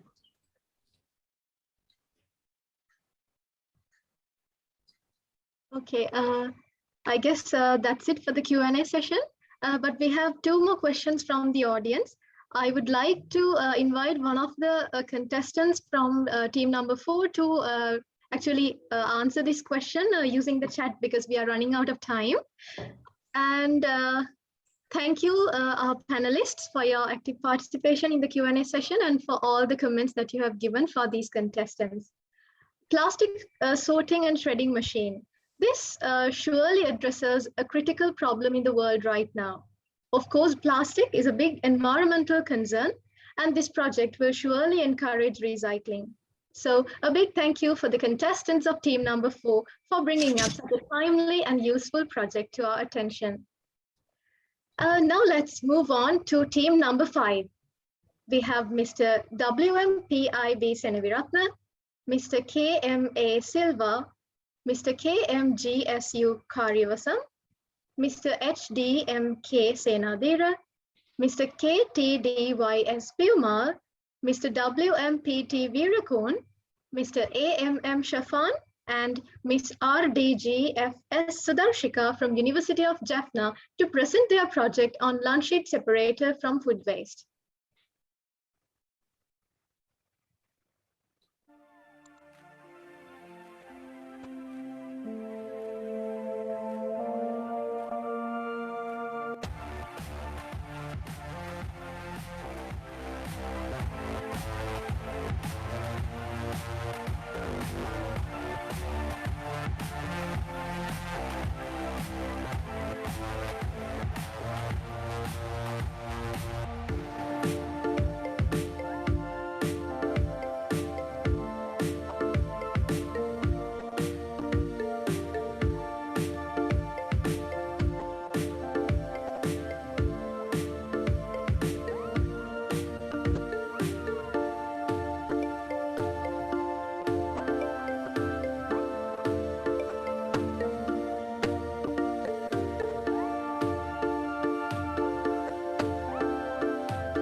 Now it's time for them to present their project presentation. Let's have a look at that. We are team separators from Faculty of Engineering, University of Jaffna. Our product is lunch sheet separator from food waste. This is our team. Our team consists of all the students from all the department of our faculty. And our project supervisor is Engineer U. Anuraj. And our head of the department is Dr. P. Kathiramanathan. And we saw a major problem. All the human beings, all the animals are suffering these days. The key source of our problem we saw is around 50 millions of lunch sheets are disposed to the environment per day. So this is because of this problem, almost all the environmental pollution is happening, and all the unpleasant look is happening in our environment. Not only that, this is causes for the death of most of the animals, because of most of the animals used to eat this lunch sheet. And also this happened, microplastic particles will accumulate in the soil due to the disposal of lunch sheet. And also biodegradable lunch sheet are expensive, so we need to recycle this lunch sheet. So the victims we have seen suffering due to this problem is first thing is environment, and next thing is our animals, and the cleaning staff, and also those who really love the environment, and also business owners, and almost all the living beings in this world suffer due to this problem. So we came up with a solution for this one. So we have developed a product which can separate polythene and food waste from our garbage. So So there we can separate the food waste and the polythene from our product. This is our product, and this is the 3D model of our lunch sheet separator, and this is the fabricated lunch sheet separator we have already developed and we have tested, and we have gained very good result. And then this is our separator, and this is how it works. Then this is first thing is this is the development of the machine for separating food and lunch sheet from the accumulated food waste from places like hotels and restaurants. So this control process is very simple. So anyone can control this system and separate polythene and food waste. And this is the semi-automatic product for now. And the dried run sheet came outside from this product. And this can be adapted to any size of hotels, canteens, and restaurants and such other places. And the capacity of this product for now is 2 to 4 kilogram waste per batch. And this machine is environmental friendly because of this reduce the polythene which goes to the environment. And this is a low cost product. And our product design is this. This is consist of so many majority parts which help to separate polythene from food waste. First thing is food waste input tray and the hooks and shaft and the wooden box and motor which rotate the shaft and the circuit board which control all the mechanisms and the used water collecting box and polythene output where the collected polythene collect in this box and the food waste output where the food waste finally collect in this box and the water outlet where the used water which used to separate polythene from food waste is collected in this box and it can be taken out from this water outlet and the rotating shaft and the switch mean knobs. This is the two knobs where we use to remove water from the food waste and polythene separately from these knobs to the below tanks where the below chambers where the polythene and food waste collected separately. And the water inlet is the part where we input water into this box for the process. And this is the procedure how it's happening. Step one, we have to measure the weight of the input food waste because for now it is limited to 2 to 4 kilogram.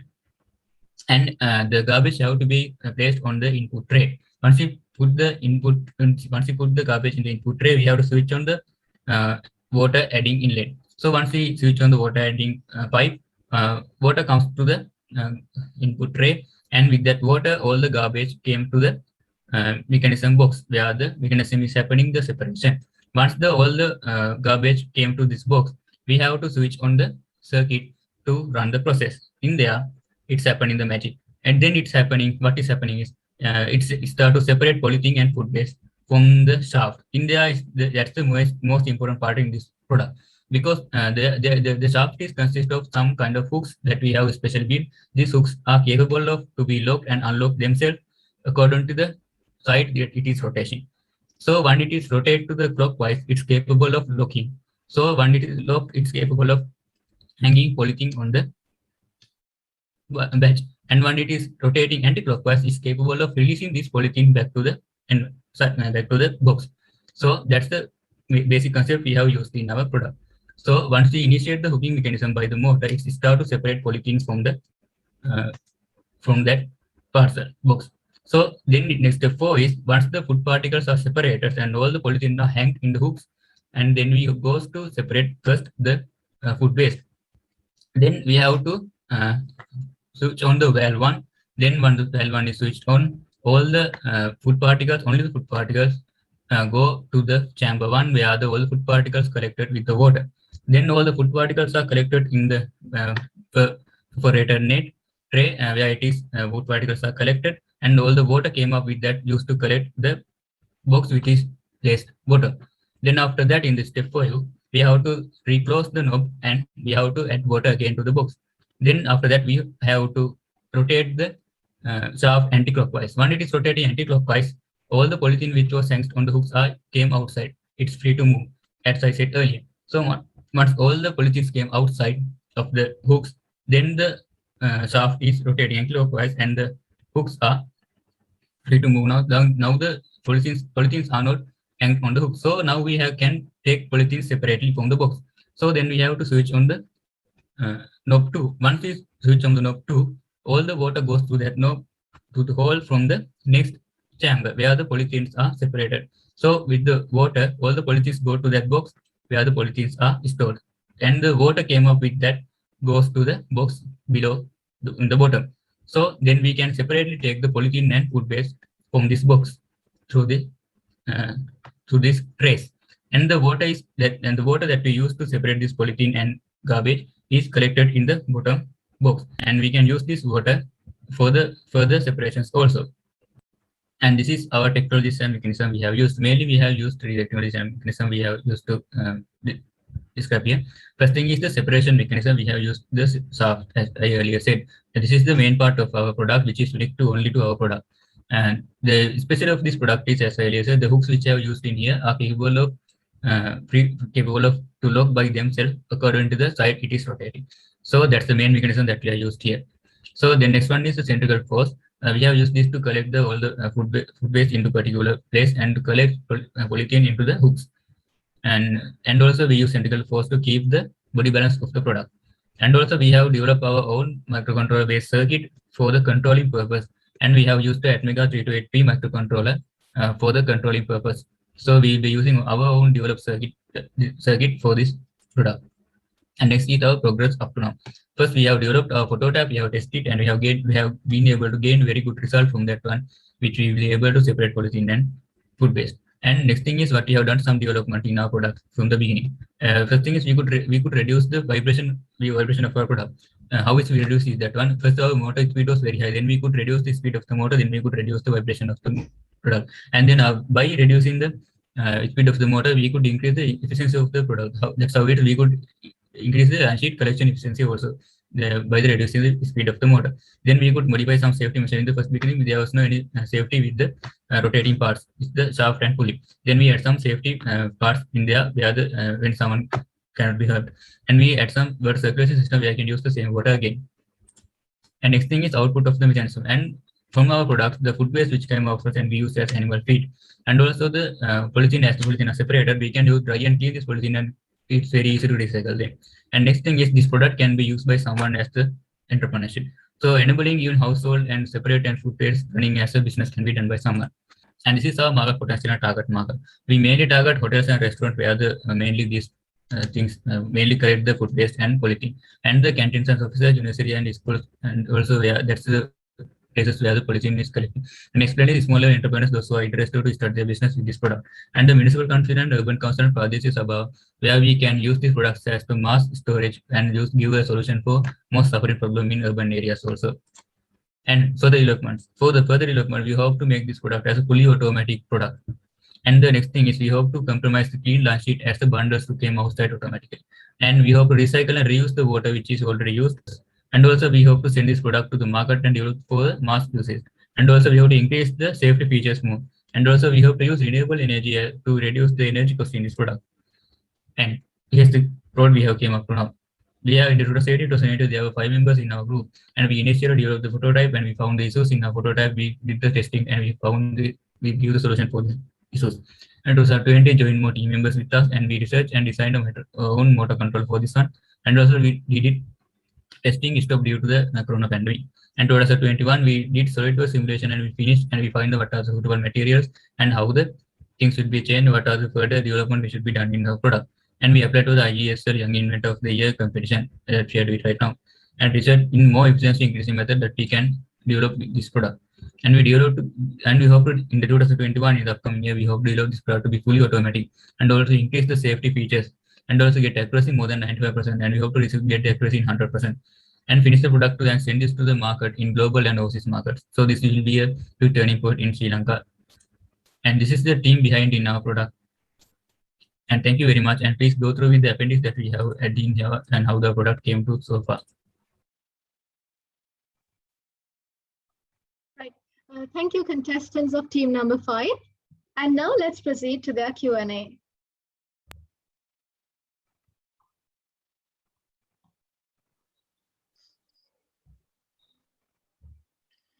Imasha, who will be answering the questions? Yes. I can't be anybody in this. Okay. Okay, Senaviratna. Okay. Senaviratna, first thing, what was the efficiency of collecting lunch sheet from that one? In the first testing, we could gain around 64% efficiency. But after the improvement we have done in our product, we could gain it up to the 75% and 80%. What was the factors affecting the efficiency? One thing was the motor was too high. So due to the too high, the launch sheet was not hanged on the hooks properly. Then after reducing the motor speed, all the polythene was hanged on the hooks. And next thing was vibration. Due to the vibration, polythene one was came to the proper place. And third thing was the hooking mechanism, that the hooks was sharp at the end of them. Then we make them round from the end. Because of being sharp, the polythene was damaged in the testing. And after we are making them round from the top of them, all the polythenes was hanged on the when they and hanged on the hooks properly, and also there was no any damage for these polythenes. So at the at the end, we could properly collect all the polythenes without any damage. Yeah, what was the pulley ratio that you were using here? Because I felt the speed was too high. Yes, sir. So I would like to allow Supun to answer for that question. Pulley ratio? What would be the ratio of the pulleys? Can anybody answer? Okay, we will go to the other one. Speed of the motor, what was the speed you had selected? Is it 4-pole, 2-pole, 6-pole? What would be? First we use a 2-pole motor, sir. As it is a AC motor, because first we was using a AC motor because easiness of using, and but we face some problem in reducing the motor speed. So now we are hope to use a DC motor for that purpose. In the future, we will be using a DC motor because it easy to use a DC motor more than AC motor for controlling the speed and direction. And we hope to add some certain vibration mechanism also using the motor. So we thought of using a DC motor for that. Yeah, and what would be the space in between the hooks? For now, we have been keep 2 millimeter space, and we hope to reduce the space 2 millimeter. 2 millimeter. 2 millimeter is very small. 2 centimeters. 2 centimeters. Yes. And in the future, we have to reduce the space between the hooks and find will it be a cost to increase efficiency? Then if it is increase the efficiency, we reduce more. And then the other thing would be you have to have the scattered hook design, because here you have the parallel hooks, right? When you have parallel hooks, there's a chance it falls in between. And there's a market, there's a product called tumbler. Have you gone through that one? Please see that one. There's a separator called tumbler, right? Where you can put even bigger stuff, where it will also get all the polythene attached to the hooks, but the removing mechanism is not there as you described in the system.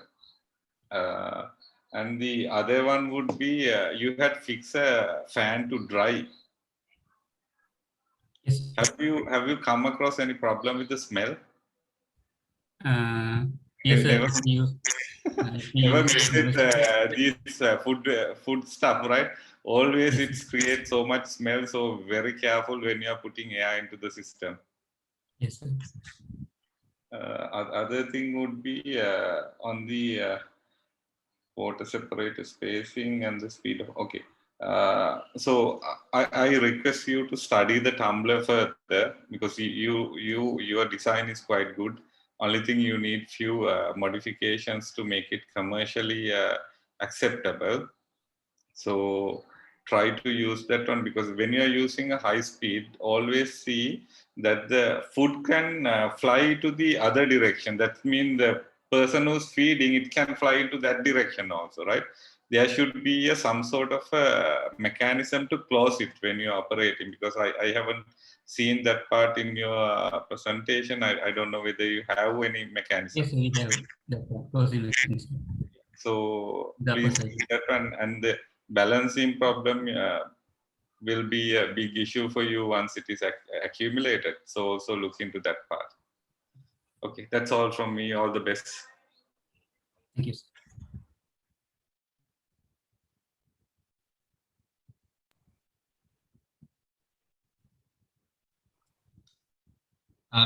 team, actually, this is not the question.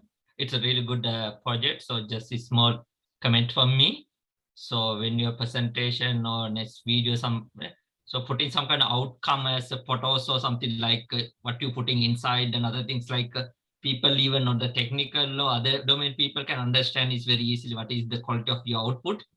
So product, so like rather than only the machine or the like output. So if you can putting like what is the outcome, what type of the waste you put in and what is its outcome like things, so separated one, so it maybe give a more impression about your product.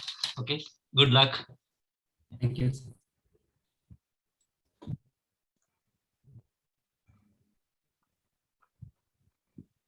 Do we have any more questions from our panelists to the contestants of team number 5?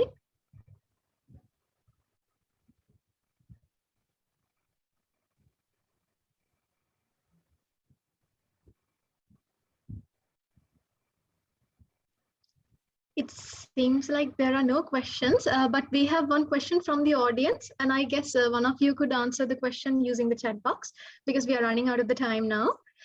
So thank you for our panelists and the audience for your participation in the Q&A session. And thank you very much for the comments given to our contestants to improve their projects further. And contestants of team number 5, thank you for your idea of a lunch sheet separator from food waste, which is an eco-friendly solution for a timely matter. We all know that polythene is a huge burden for our environment, and this will definitely contribute towards the conservation of environment and effective waste management. Thank you so much. With that, let's welcome the last but not the least, the team number 6 for the day. Mr. Pragit Atapattu, Mr. Gihan Premasiri, and Mr. Abdul Ahmed from University of Sri Jayawardhanapura to present their project on Smart Assistant Shopping Cart for Disabled People.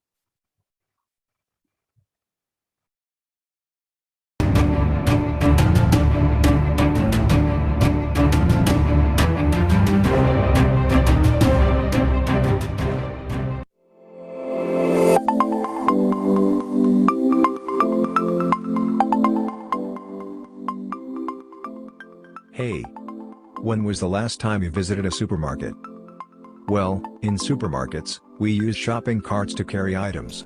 In this project, we created an IoT-based mobile robot system to automate the manipulation of shopping carts inside of shopping malls. This is mostly useful for the customers with walking disabilities. Our system contains a mobile robot for the role of shopping cart, which uses computer vision and image processing capabilities. This mobile robot shopping cart will automatically follow the customer throughout the shopping journey inside of the shopping mall. Customers do not have to worry about the manipulation of the cart, but they can just put the selected items into the container, and they can enjoy their shopping. System uses 2 QR codes for the unique identification of mobile robot and the customer. Camera capture is sent to the image processing unit to localize 2 positions. Then the processing unit continuously sends the control commands to the web server implemented on the robot for the manipulation. Then, let us show you our final outcome. In shopping malls, customers mostly travel along random paths when going between shopping racks and selecting items. So, as you can see here, our robot is able to follow the customer along such random paths successfully. With the available resolution rate of our web cameras, we had to move customer time to time for a good detection rate.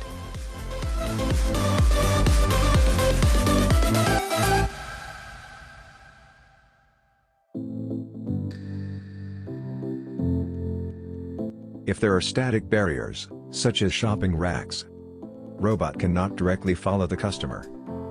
There we implemented our path planning mechanism to navigate the robot through customer's path.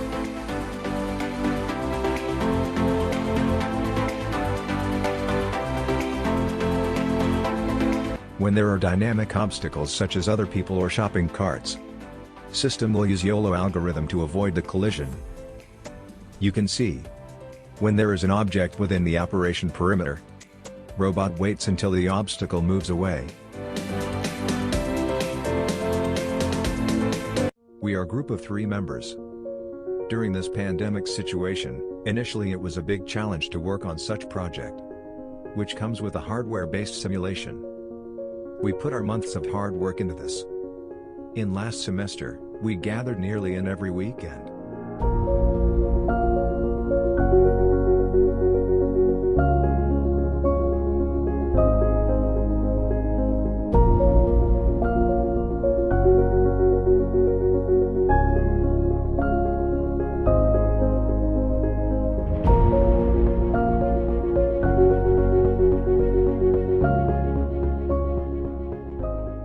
So, ultimately, we would like to end our demonstration with a quote.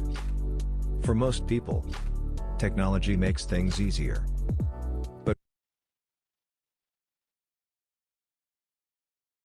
for people with disabilities, technology makes things possible. Thank you all.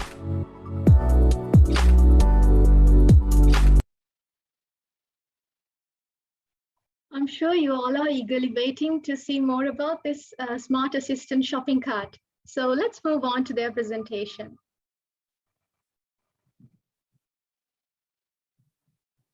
Hi. Last Sunday, I went to supermarket to buy some items. In there, I met a guy who was really struggling to manipulate his shopping cart. And most importantly, he was a guy with a walking disability. So that is what this project is about, smart assistant shopping cart for disabled people. So in supermarkets, we use shopping carts to carry our items. And in there, we use our human body strength to manipulate those. And the issue is sometimes the wheels of the shopping carts are not properly working. So it is not obviously a patient experience and the things are worse for the disabled people. So we thought that if we can implement a solution that in a way that the shopping cart will automatically follow the customer, we can solve this. And we can incorporate mobile robots since they are having more computer vision and image processing capabilities. So ultimately, we finalized that we'll implement a automated shopping cart with these features. It will include a mobile robot for the role of shopping cart, and the system will include computer vision and image processing capabilities. So ultimately, we can say to customers that you don't have to worry about the manipulation of the cart, but you can just enjoy your entire shopping journey. At the end, your shopping cart will continuously follow you through the shopping journey.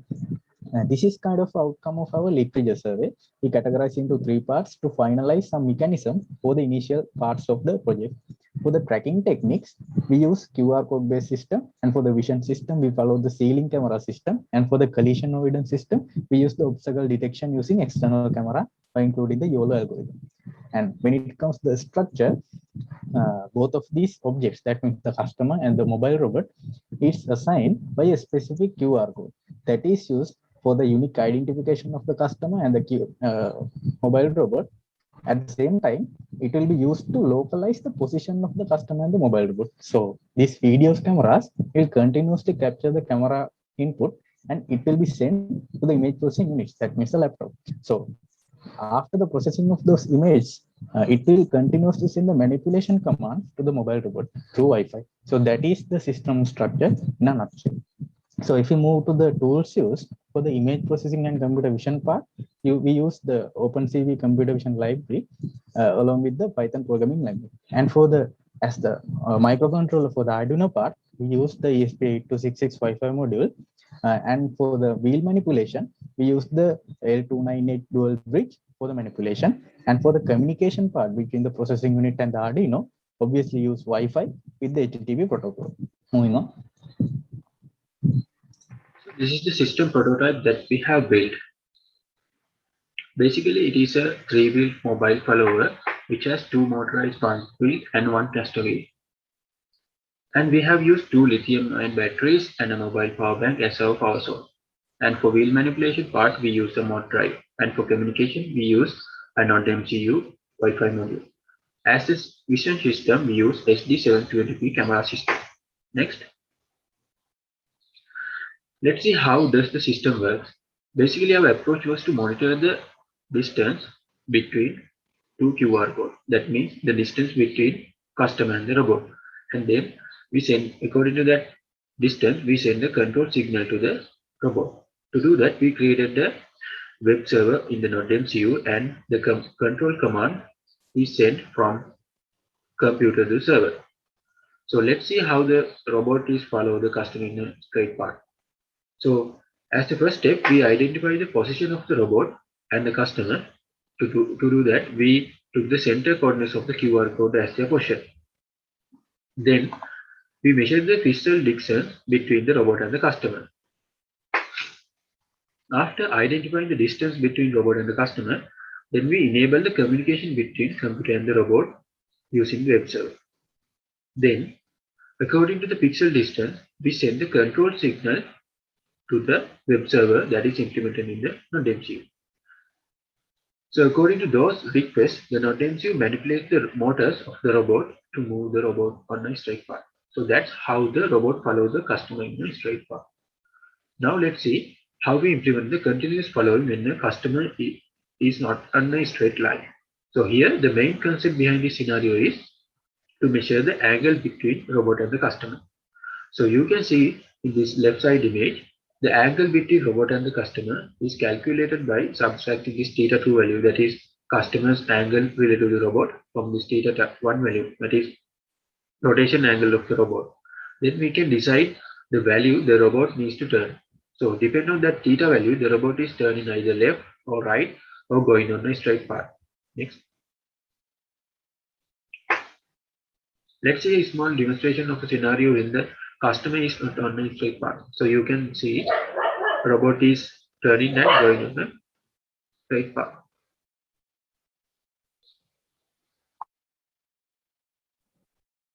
In implementing this in the practical scenario, there might be certain issues. For example, when the distance between the customer and the robot increases, there might be difficulties in following. So for this, what we did was, instead of asking the robot to follow the customer itself, we asked the robot to follow the path of the customer. So how did we do this? We use a path planning mechanism. So here we identified the position of the customer at regular intervals and saved it. And then we move the robot to the earliest particular location, and thereby it will follow the path of the customer. Next. So in the figure to the right, you can see the path of the customer is recorded. And also the mobile robot follows the path coordinate by coordinate. Next. And then another thing we need to consider is collisions. So since the robot follows path of the customer, we can safely assume that there are no static obstacles in this path, but there could be dynamic obstacles. For example, another customer might come in between the customer and the robot. So for this, what we did was we used a collision avoidance mechanism.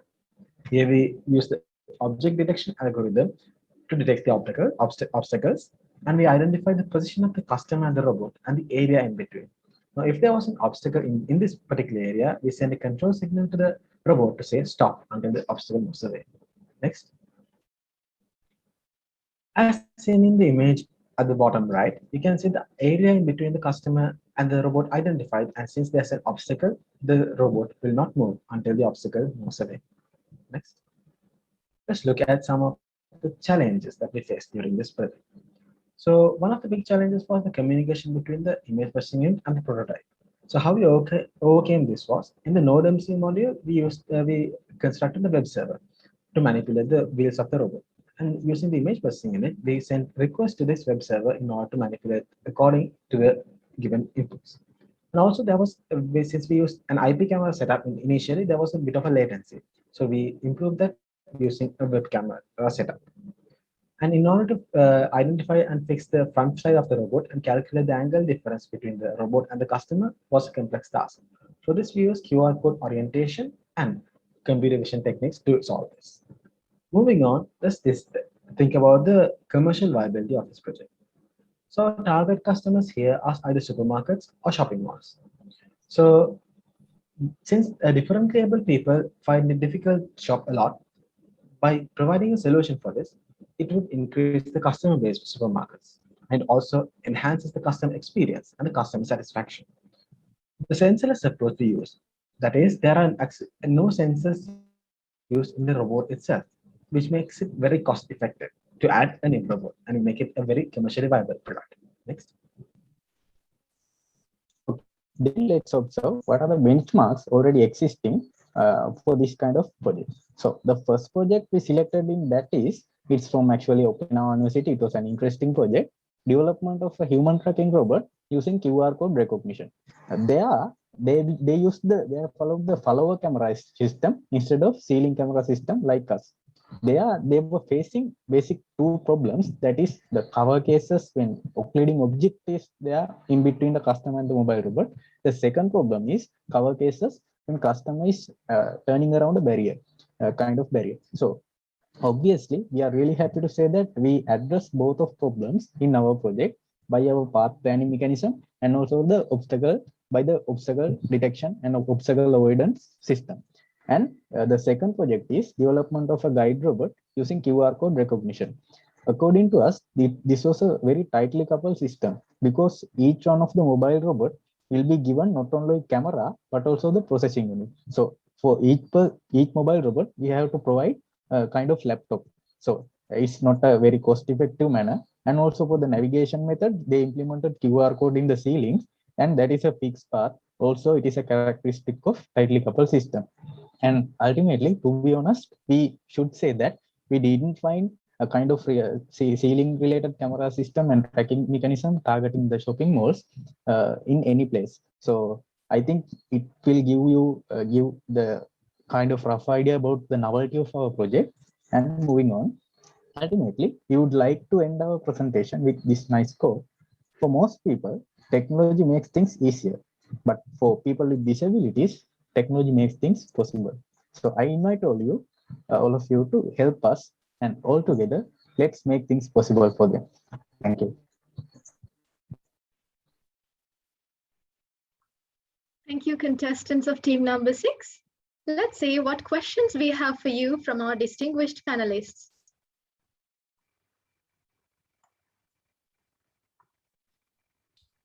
Hello, team.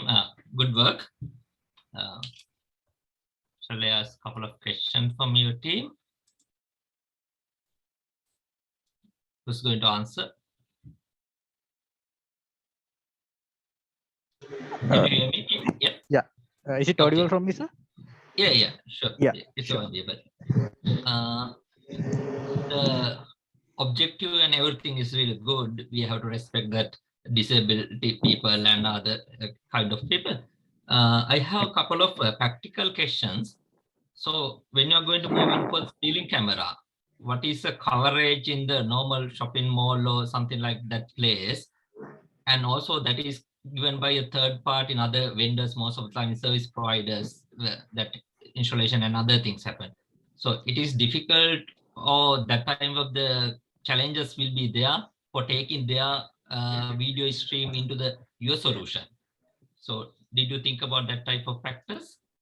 Yes, obviously we have to follow the entire shopping area as the working operation perimeter. So in here, basically we covered the 3 by 3 square meters perimeter for the demonstration purpose.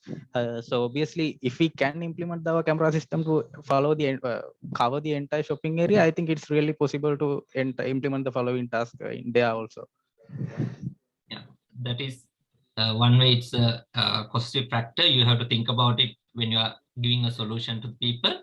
And second thing, it's going to the whole area covering video camera and that type of the system. There may be a delay after these posting and other things. Okay, so its performance factor is involved. So it's a dynamic object. You have considered that one. Even that matter, it's maybe a 1 second people is crossing it. So the shopping cart can be hit to people. Any technical problem is going on? Can you hear me? Yes, sir, I can hear. Okay, yeah. So there is some kind of host change. Yeah. So that type of delay factor may be there. So have you identified delay factor from the processing time and the capturing time? Yes, obviously at the initial of the project, we were looking forward to get the kind of depth cameras in order to get a better view of the bird's eye view of the system. But with the pandemic situation, actually we were unable to get those from the laboratories. We actually didn't even have a chance to go to the laboratories. We did our implementation by home itself. So at the initial process, we tried with the IP camera setup for the system, but we got a 4 seconds, nearly 4 and 5 seconds delay with the IP camera setup. For that we had to use mobile lab too, and with that latency we think that it was not suitable, so we bought a web camera for this system, and the latency between for that nearly OLED with 1 to 2 seconds. But there is a problem, but it depends on the resolution of the camera, I guess. So if we can use a better camera rather than that, we can overcome the delay issues, I guess. Yeah, that is another challenge for you.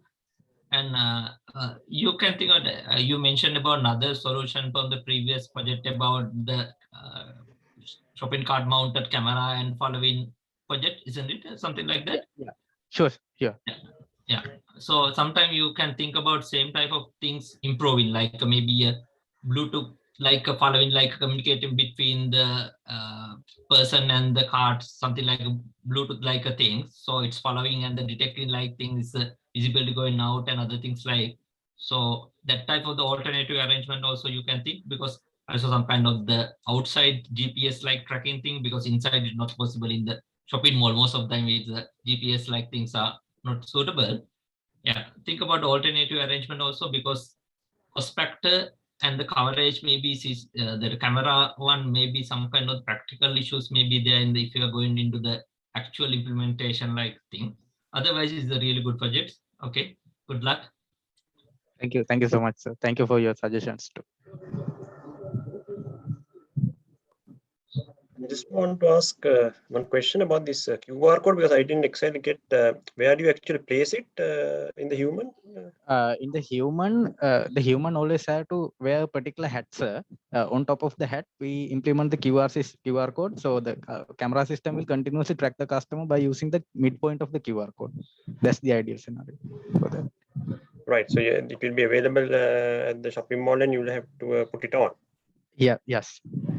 Right, but it's a little bit of a concern. Maybe I don't know if people want to put on hats. Others have worn and things like that. So that's just thought it's something to think of, I think. Okay. And now, when you're following this, you said that if there's some, let's say, human comes between the, the one that is being followed, then this will stop, right? And wait. So if in the meanwhile, then what about the person who's shopping? I mean, he will have to, if he continues to keep shopping, then this will be coming behind it, right? Is there any way of like moving, I mean, doing the obstacle avoidance for the moving targets as well? Yeah, right now we implemented only the shopping cart has to wait for the customer until the obstacle is moves away. So meanwhile that customer can continue with its shopping scenario, because we implemented the path planning mechanism for that. So instead of following the customer itself, it's following the customer's path. So we store the customer's path in a database, and time to time the robot has to follow the customer's path.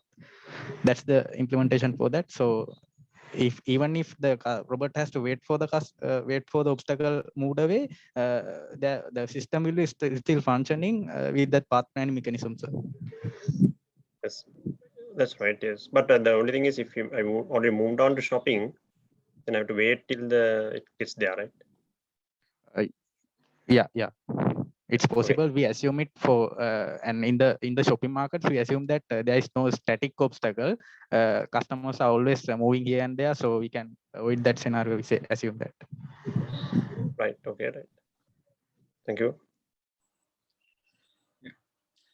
Banuka, how are you going to power the trolley? Sorry, sir, I didn't get your point. How you are planning to power the trolley?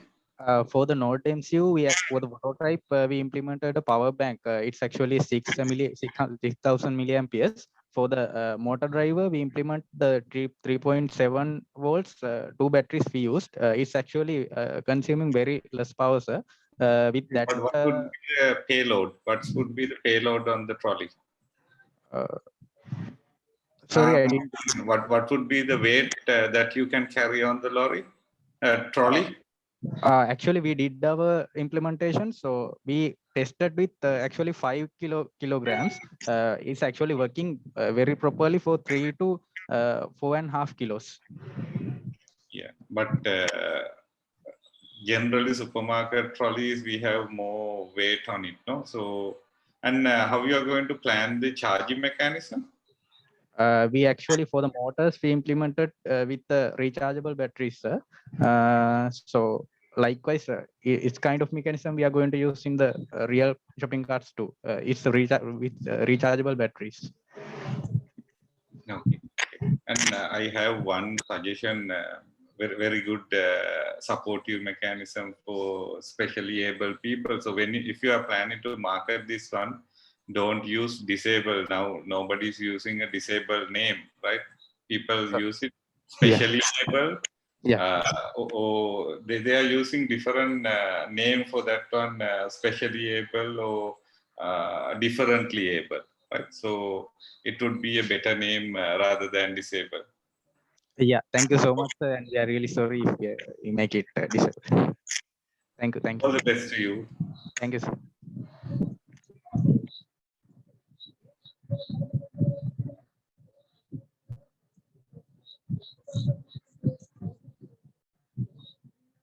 Okay, thank you very much for our panelists for pointing out some important comments for our contestants. And I guess that's it for the Q&A session of Team 6. By the way, we have some questions in the chat box. So could one of you please answer these questions? Because we have already exceeded our time limits.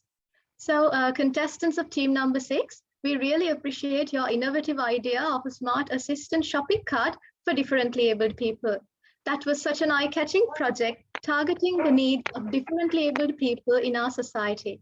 This concept will surely make their lives better. Thank you very much. So this officially marks the end of the UIY competition 2021. So stay tuned and await the results. Over to you, Piyumi. Thank you. There is no doubt, as the audience today, we were able to experience a strong and delightful competition.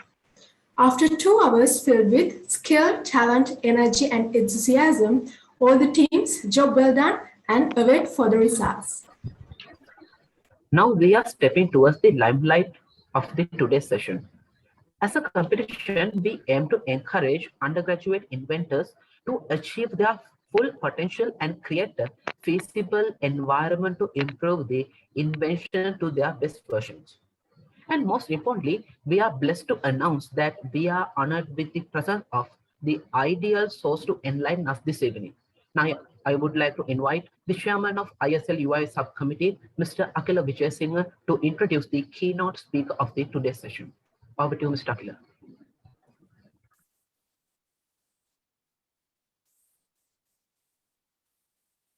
Thank you, Mr. Vasat. Very good evening, ladies and gentlemen. He was graduated from the Department of Mechanical Engineering, University of Ceylon. He has obtained his PhD from Cranfield University, UK. He has over 20 years of experience working in the R&D, manufacture, and marketing of agricultural implements. He is also a retired senior lecturer in agricultural and plantation engineering at the Open University of Sri Lanka. He was a consultant to UNDP and was a consultant in establishing engineering faculties in the University of Sri Jayewardenepura and Southeastern University of Sri Lanka. He is none other than Dr. Gamini Kulatunga. Sir, the time is yours to enlighten us with your invaluable knowledge and experience.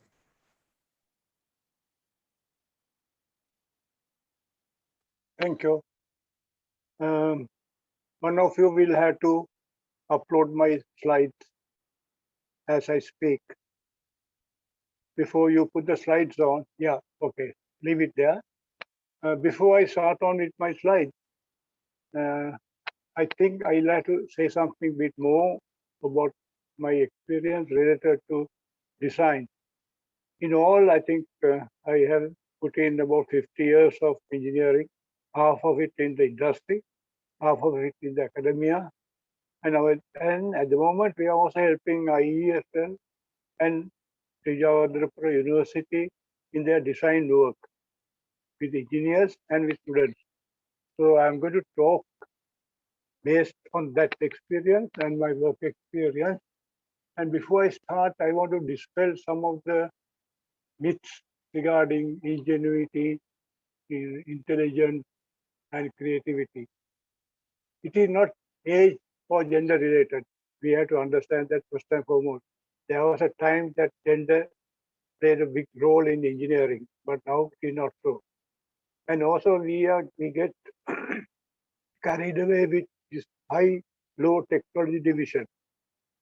Actually, if the technology is the one that is correctly applied, there's no high or low. And a very good example of it is Vidya Jyoti Ray Vijayawardena, who started his invention with a two-wheel tractor, Landmaster, which later he went to UK to popularize. And then he also at the same time he built aircraft. This gyrocopter that he built was used in one of the James Bond films. So I would say that he had his feet on the ground and reached to the sky. That should be the way.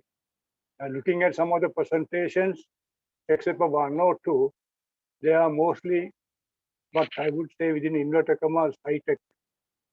That might be partly reflecting on my background 50 years ago. Whatever you are talking is high-tech to me now. And one more thing, these rewards. Of course, you are taking part in a competition, which I understand.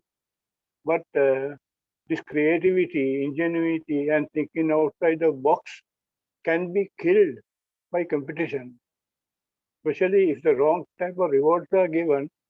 If there are enough recorded evidence to show that it kills creativity. So you have to be mindful about that in the future. And also in a way, the panel evaluating, we have to keep that in mind. Regarding today's presentations, so 3 had some prototype built, which is I thought is essential. Others, I would put it in the category of conceptual design. So it is up to the panel to decide between the two. Okay, let's go to the first slide. Yeah, these to drive show like difference between innovations and invention. Though we are trying to elect the inventor, it could be an innovator. Difference is very subtle. Some of the inventions can be innovated. So I think subtle, and also they are not confined to products, not gadgets, what you call artifacts. It can be processes and re-engineering a process, removing redundancies, new use of existing method. They are all come under innovation. They also must be given equal weight as much as invention. A strict invention is something that no one else has done. In my view, we must not judge university creativity with invention. I would rather go for innovation, because inventions, patent, that game is too much for you. That is my personal view. I think you can, Iesl can consider that. Can we go to the next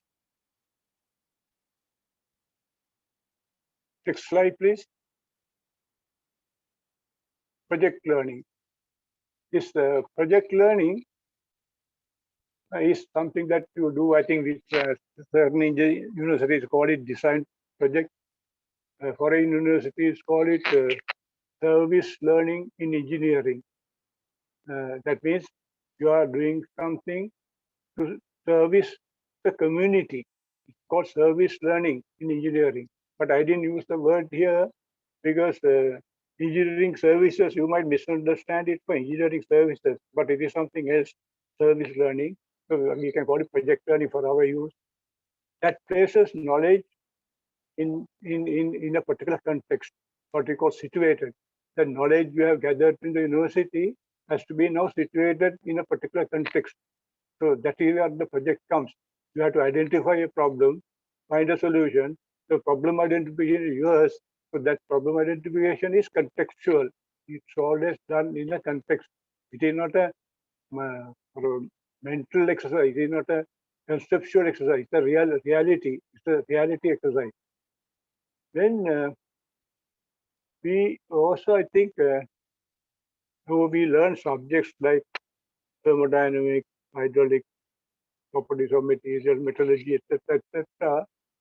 When it comes to real project work, these have to be drawn, they have to be combined and integrated to find solutions. And for that, we use metaphors and analogies to draw from one field to another field. I will explain it later with what I have done in my career. Then this other danger is, I sense it in your design presentation also, what we call by Abraham Kaplan calls it law of instrument, and Maslow calls it hammer theory. That is basically what it says is hammer theory. You will understand, because it says that if you are very familiar with a hammer and in your toolbox, you have mainly you have a hammer. Then whatever is you use it irrespective of its use. I mean, everything looks like a nail and it looks like needing hammering. So the hammer becomes the tool for you. It's a very crude example, but then this applies to subjects, even in theory, even in research. People use the closest subject, closest knowledge base they have for an inappropriate application. That you call, and but you don't get caught in that. That will make your creativity almost nil if you get caught into this hammer theory. Can we go to the next slide, please? Accreditation. Yeah, this I introduced because this what we are going through now, doing a design and taking part in a competition, all right, and doing designs and doing project work in the university, whether you take part in a design competition or not, is preparing you for professional qualification, for accreditation as a professional engineer. And that accreditation requires some skills that a normal university curriculum doesn't provide. So that is where the needs for project work and design work and problem identification creativity comes in, because to become a professional engineer and to be accredited, you need these things, and basically it means you have to match your knowledge with reality. We do something, professional engineers do something called a reality check. That if you do some calculation and end up with a figure, you just look at the figure irrespective of the calculation and the data. You look at the figure and say, is this real? It's called a reality check. So matching what you are doing to reality is an important part of this whole work. And also it involves sort of virtually lifelong learning, because it's a continuous learning process. For a professional engineer, it's a continuous learning process. It never ends. I mean, it never ends with it will end when you retire or whatever. But it's a very circular feedback process that keeps on enhancing your life skill. Okay, next. This I try to give schematically some sort of a hierarchical order of engineering knowledge or engineering pedagogy. But this is not very strict thing. You can, this thing, what I given here, you can call it engineering science, engineering technology, and pure technology, whatever you call it. But there's a distinct difference among these. The first one, the science, is sort of a conceptual, imagination, conceptual oriented. Of course, it has a practical element, but basically it is conceptual, heavily conceptual. When it comes to engineering, it is heavily application oriented. You are applying the science of engineering to things, to study or to do or to analyze. You are application oriented. Then when it comes to technology, which is another ball game, It covers everything. It covers science, engineering, the things available, things people do, culture, economy, all that. And what to do is what is called acceptable thing. That what to do has to be acceptable in a particular milieu of culture, economy, technology level, education level. So that technology is a very involved, a complex thing than the first two. The first one is, I would call it sort of intuition based, because you go by feelings, and you try to, you get a hypothesis and you test it and see whether it's true or not. It comes from your imagination. The second one is like more like solid knowledge, based on knowledge of reality and practical experience and things like that. And the last one is the real doing of it. I don't know whether you are aware that long before science and engineering evolved, what ran the world is technology. People who have done thermodynamics will know that the steam engines were there long before thermodynamics and these various steam cycles and everything were known. Steam engines were, so the science and technology evolved from science and engineering evolved from technology, the real doing part of it. I would call the first part, the science part, like the bones of a living being, the engineering part, the flesh, and the technology is what we call fascia. Fascia is the thing that collects all the bones, flesh, and everything and makes you a living being. Your bones and flesh will not make you a living being. The fascia is the thing that connects everything to make you a living being. So technology, in my book, my understanding is the highest of it. And it can be seen in very well-known institutions like MIT, IIT, Imperial College of London, AIT. They are all technology-based. They are not science-based, no engineering-based. So we have this, we have Sri Lankan and our education system, our education system, the academia has this right mental problem of thinking engineering is the highest achievement. I don't think technology is the highest achievement. Shall we go to the next one? This again is a schematic diagram. Don't go by these schematic diagrams. These ideas they're not generated in boxes like that. They come and go in various forms. This circular thing I had drawn can start anywhere, end anywhere. It can be clockwise, anti-clockwise. The arrows can be upward, downward, anything. So this idea generation is not given in a book. It is something that happens to people. So though I have given it in this type of a schematic diagram, it is only a schematic diagram to understand the components, but the components are not connected like this in a linear fashion.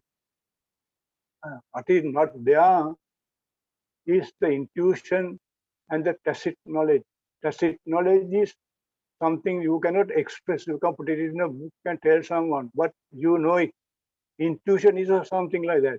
Though in the universities and in your normal academia, we don't talk about intuition. If you read about scientists, inventors, and engineers who have done superb contribution, their basis, their starting point is intuition, not theory, not knowledge. Because they have to make informed assumptions, do some approximation, because you are not doing science, you are not doing scientific investigation, you are trying to make something. So you have to make assumptions, you have to make approximations, and imagination plays a very, very big role in that. Of course, as we proceed with imagination, it has to be supported by fact, data, experience, calculation, theory, etc. But they come much, much later down the line. I don't know whether I have emphasized that enough, that if you put theory before everything, you will not be able to observe. I think you cannot observe. There are some things like theory-laden observations. Now, for a basic theory, you needed to make some observations.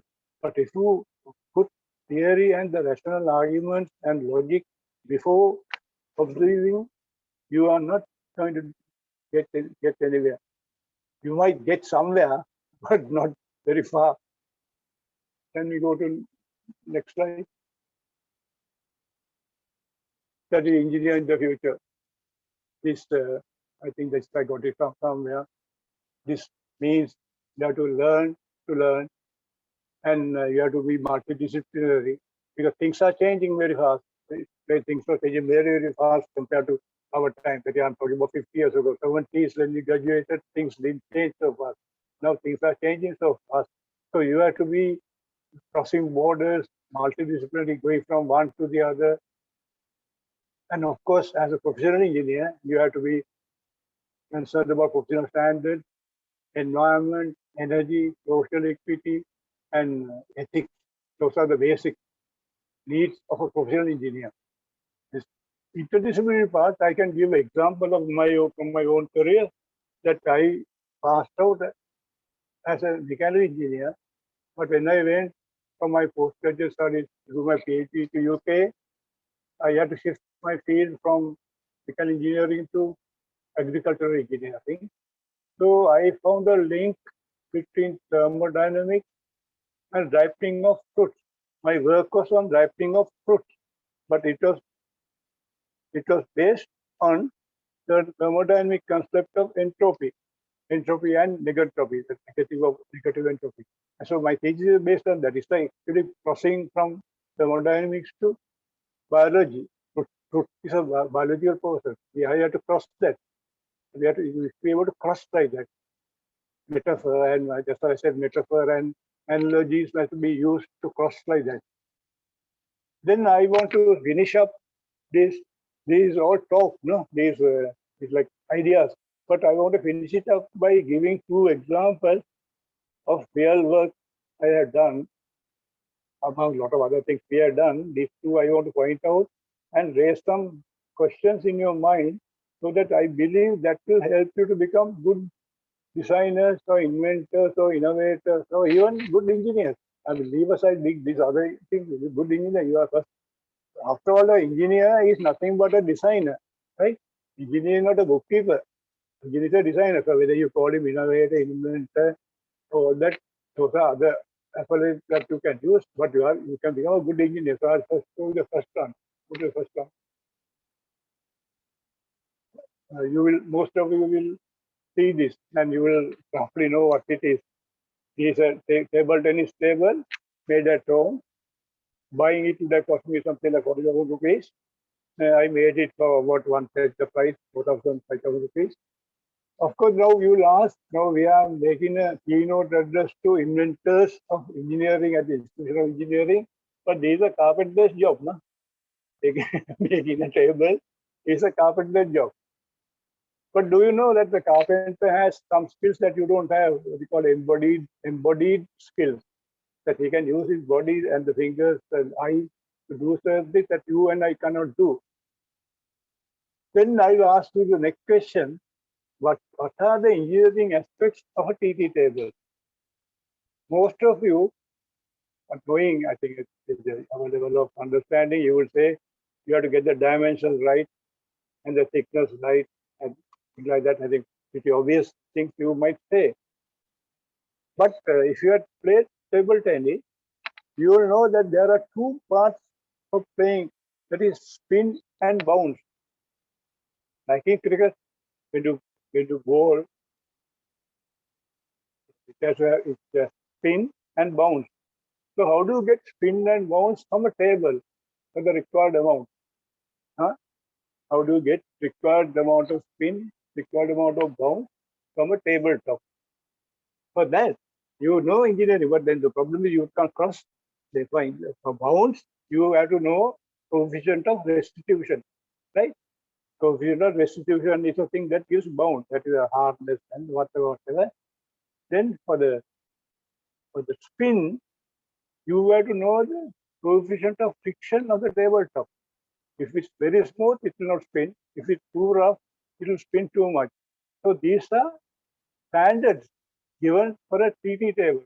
So if I'm making a TT table, I have to find out coefficient restitution and friction of the TT table, and I have to make some innovations to make doing measurements. That is also innovation. Not making the technical table. Making these measurements to meet the standards is also a kind of innovation. I made some homemade things to measure friction and measure what you call friction and restitution. Restitution is how much it bounces.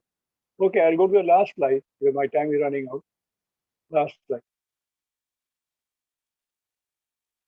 You will identify this. When we are young, we were on the estate. We used to call it Sangili Palama. Some of the students from Jaffna will know the language. Sangili Palama is the swaying bridge. Swaying bridge, Sangili Palama. And why was it built? It was built for students to cross from the canteen area to the lecture room at the Open University Navara, where we have a stream going across, about a 50-foot wide stream, a canal really, not a stream, going across the campus. So I built this. Then of course you will ask, what is this mechanical engineering design? These are civil engineering design or structural design, because bridges come under civil engineering, na? That's what we are taught. But what is the engineering component of this design? These normally you would call it a suspension bridge, but technically this is called a suspended bridge. The difference you have to observe. The difference is in a suspension bridge, the deck on which you walk or you drive for cars is horizontal. But in a suspended bridge, the deck is a catenary. It's a hanging, it's a curved deck. You can see, if you cut it carefully, you can see the deck is not straight, it is the catenary. So the cable, what you see on top is not the cable, that is handrail. That is just a rubber rope that I put to prevent people from falling. That is not taking any load. That is just an ornament. The real cable, the real catenary is at the below the planks you see. Right? The design criteria for this bridge is just one factor. That is sag of the catenary. You have to work out the sag at the center. That will define the tension of the cable. Then you have to select the cable with the correct tension. Of course, as I use old stuff, reused stuff, I have to use a very large. Normally, a steel cable uses very large safety factor. Even in normal use, they use something like 8, 10. So I use, if I remember right, I use safety factor of 15, unheard of. But as if I use cable, I use, and also because people are going to work on that, and students, I don't want any injury, anything to happen. So I use a very large safety factor. No, I use these two examples to tell you, like engineers, I don't want to get too involved in this word, innovator. As a good engineer, who's a designer, don't look at things on face value and say there are no engineering in it. That is why I showed the TT table. The other one, don't look at it and say this is too much. This is far too many involved calculations. Let someone, a specialist designer, or someone do it. No, all you have to do is old handbook, engineering handbook will give you the cable tension and the sag. That's all you have to know. You have nothing else. And to tell you the truth, I got some help from another engineer, Mr. Jasinger, to drive the 4 posts using a file driver, not a big file driver, small file driving mechanism to drive the 4 posts. The rest of it was done by me with my own hands, my technician at the university, and one of our laborers do the heavy work. And the 3 of us did this in less than a week, believe it or not. And it cost maximum, because I got the rails from CGR, cable from the STC, plank from someone else, some importer. It would have cost in all about 3,000 to 4,000 rupees to build the bridge across a 50-foot stream. Thank you very much. Okay, bye.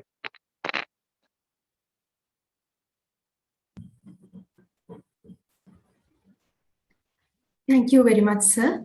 The session was truly enlightening, and your never-ending inspiration will be a motivating factor for our entire virtual audience.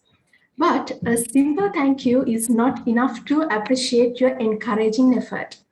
So I cordially invite Dr. Dulini Mudunkotua, the Secretary of Iesl Uiy Committee, to award the token of appreciation to Dr. Gamini Kulatunga. And once again, I cordially invite Dr. Gamini Kulatunga to accept the token of appreciation.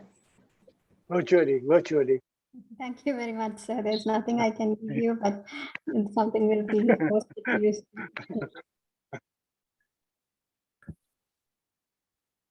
Thank you. I must say thank you. And I also must thank you for asking me to do the presentation.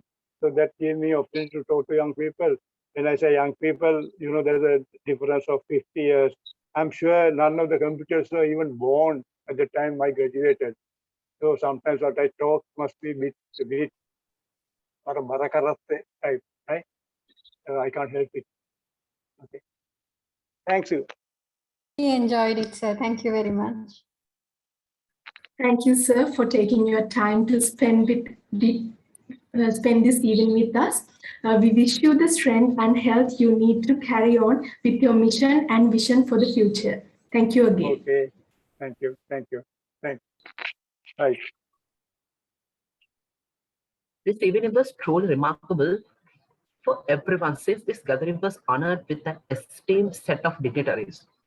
We appreciate the energy, experience that you have shared with us throughout the evening. We appreciate your humble and dedicated service toward the community at large. A simple thank you is not good enough to express our gratitude towards all the distinguished judges. And now I would like to invite Engineer Navodana Kankanamge, the chairman of Iesl Uiy Committee, to grace with us with presence in a awarding the token of appreciation to the distinguished judges. This token of appreciation is presented to Dr. Charita Darshana Makavita for the valuable contribution as a distinguished judge of UIY 2021. And thank you very much, sir. Dr. Darshana Makavita received his Bachelor's of Science Engineering honor degree in Electronic and Telecommunication Engineering and his Master of Science in Electronic and Automation from University of Ottawa. He obtained his PhD from the University of Tasmania in Australia in 2018. He's a member of the Institute of Electrical and Electronic Engineers USA and associate member of the Institute of Engineers Sri Lanka. He is currently a senior lecturer in the Department of Mechanical Engineering, University of Sri Jawadhanapura. And the next token of appreciation is presented to Engineer Kamalnath. Engineer Kamalnath received his Bachelor of Science Engineering honor from the University of Ottawa, and he is currently working as a technology professional in the banking industry, and he is an active member of IT and Computer Engineering Sectional Committee of Iesl. And the next token of appreciation is presented to Dr. Sulochana Suryarachi. Dr. Sulochana Suryarachi received her Bachelor of Science Engineering honor degree in Electrical and Electronic Engineering from University of Peradeniya and her Master of Science in Computer Science from University of Ottawa. He obtained her PhD in Computer Science and Engineering from the University of Ottawa, and he is a member of Computer Society of Sri Lanka and associate member of the Institute of Localization Professional and associate member of the Institute of Engineers Sri Lanka. She is currently a senior lecturer in the Department of Computer Science and Engineering, University of Ottawa. Thank you very much, Engineer Navodana Kankanamge, for joining us with the presenting the token of appreciation to the judges. And now I would like to invite Dr. Dulini Mudunkotua, the Secretary Iesl Uiy, to grace with us with presence in the awarding the token of appreciation to the distinguished judges. This token of appreciation is presented to Engineer Ruwan Naghavatta.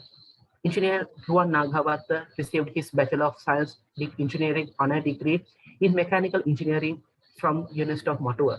He served as a mechanical engineer at Lanka Transformer Limited and director in the development of biomass gasware at NFAB Private Limited, and chief engineer for designing, installation, and commissioning of mechanical, electrical, and pipe service of high-rise and low-rise buildings. And the next token of appreciation is for Dr. Samudaya Nanakara.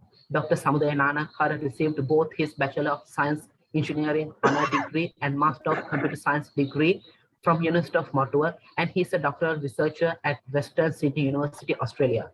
He held a Bachelor of Information Technology degree from the University of Colombo. He was the former chairman of the ICT Committee of the Institute of Engineers Sri Lanka for the year 2015-2016. Thank you very much, Dr. Dulin Madhukoto, for joining us in presenting the token of appreciation to the judges. And once again, thank you very much for the distinguished panel of judges for your massive contribution toward the success of this competition.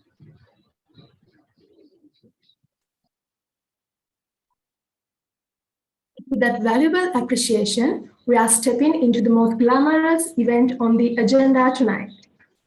Throughout this competition, we met many talented competitors and they all displayed unique talents along the way. However, due to the nature of the competition, only 6 teams made it to the finale. First of all, let me announce the winner of the title of Most Popular Invention of Undergraduate Inventor of the Year 2021.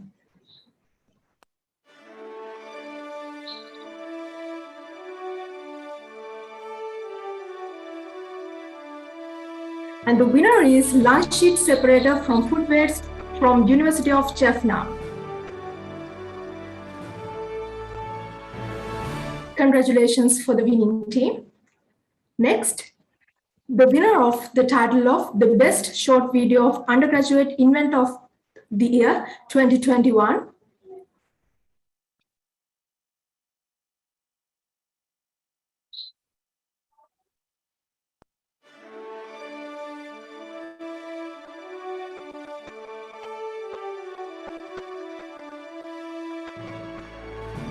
And the winner is digital signage-based user-targeted advertising from University of Peradeniya. Congratulations again for the winning team. By now, our esteemed panel of judges is ready to crown the most talented, the best of the best, the most brilliant minds of all inventors tonight. The Undergraduate Inventor of the Year 2021. So, quenching your thirst, now I will declare the final results of Iesl Undergraduate Inventor of the Year 2021. The second runners-up of Undergraduate Inventor of the Year 2021 goes to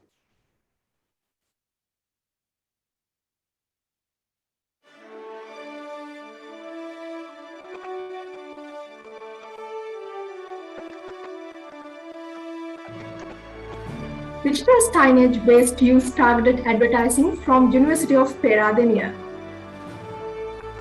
Congratulations for the winning team. Now it is time to appreciate the second runner-up of the UIY 2021. And for that, I would like to invite Engineer Arjuna Manamperi, the President-elect of ISL, to signify this moment by turning on the video.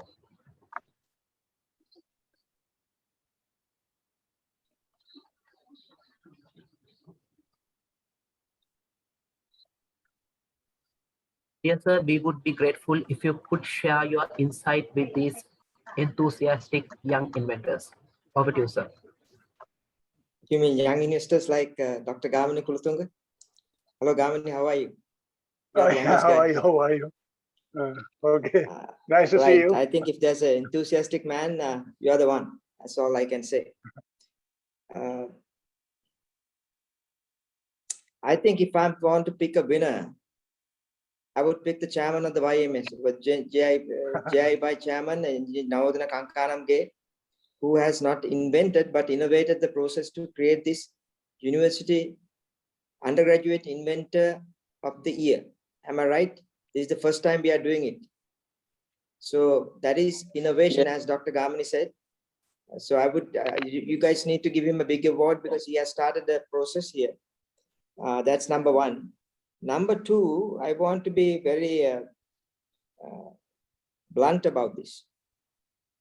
Now, I have been, I'm looking at all of you. I have just Dr. Samuday Nanakar is there, Dr. Mudunkotu is there, Ruan Nagawat is there. So this is like coming to the club. So And still Dr. Gamini Kulathunga is still around, and one man missing here is that engineer Parakrama Jayasinghe, who's probably at the mechanical engineer section committee tonight. In fact, they have started the process.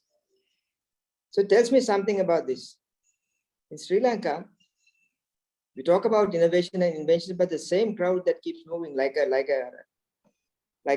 Gamini said, "Karateyak wage nagala okkomala yanawa eki nagala." Innovation is not that. Invention is not that.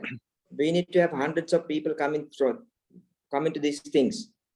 So what I would like to suggest to the YMS, rather not the YMS, the outgoing chairman Engineer Kankanamge, is to create the real ecosystem for inventions and innovations. It cannot be a theoretical exercise or a technical exercise where we talk about robotics, vision systems, algorithms, computer technology, and etc., etc. They are important. Or what you really need to have is, how can we turn this thing into something that is of use to the people or the masses of the country? I was very fascinated by what became the most popular invention. It was some kind of a paper wrapping for the bath packet, right? Very Exactly. good choice. That's what Dr. Kulathunga was talking about. Don't think there are high-tech inventions and innovations. There are low-tech invention and innovations.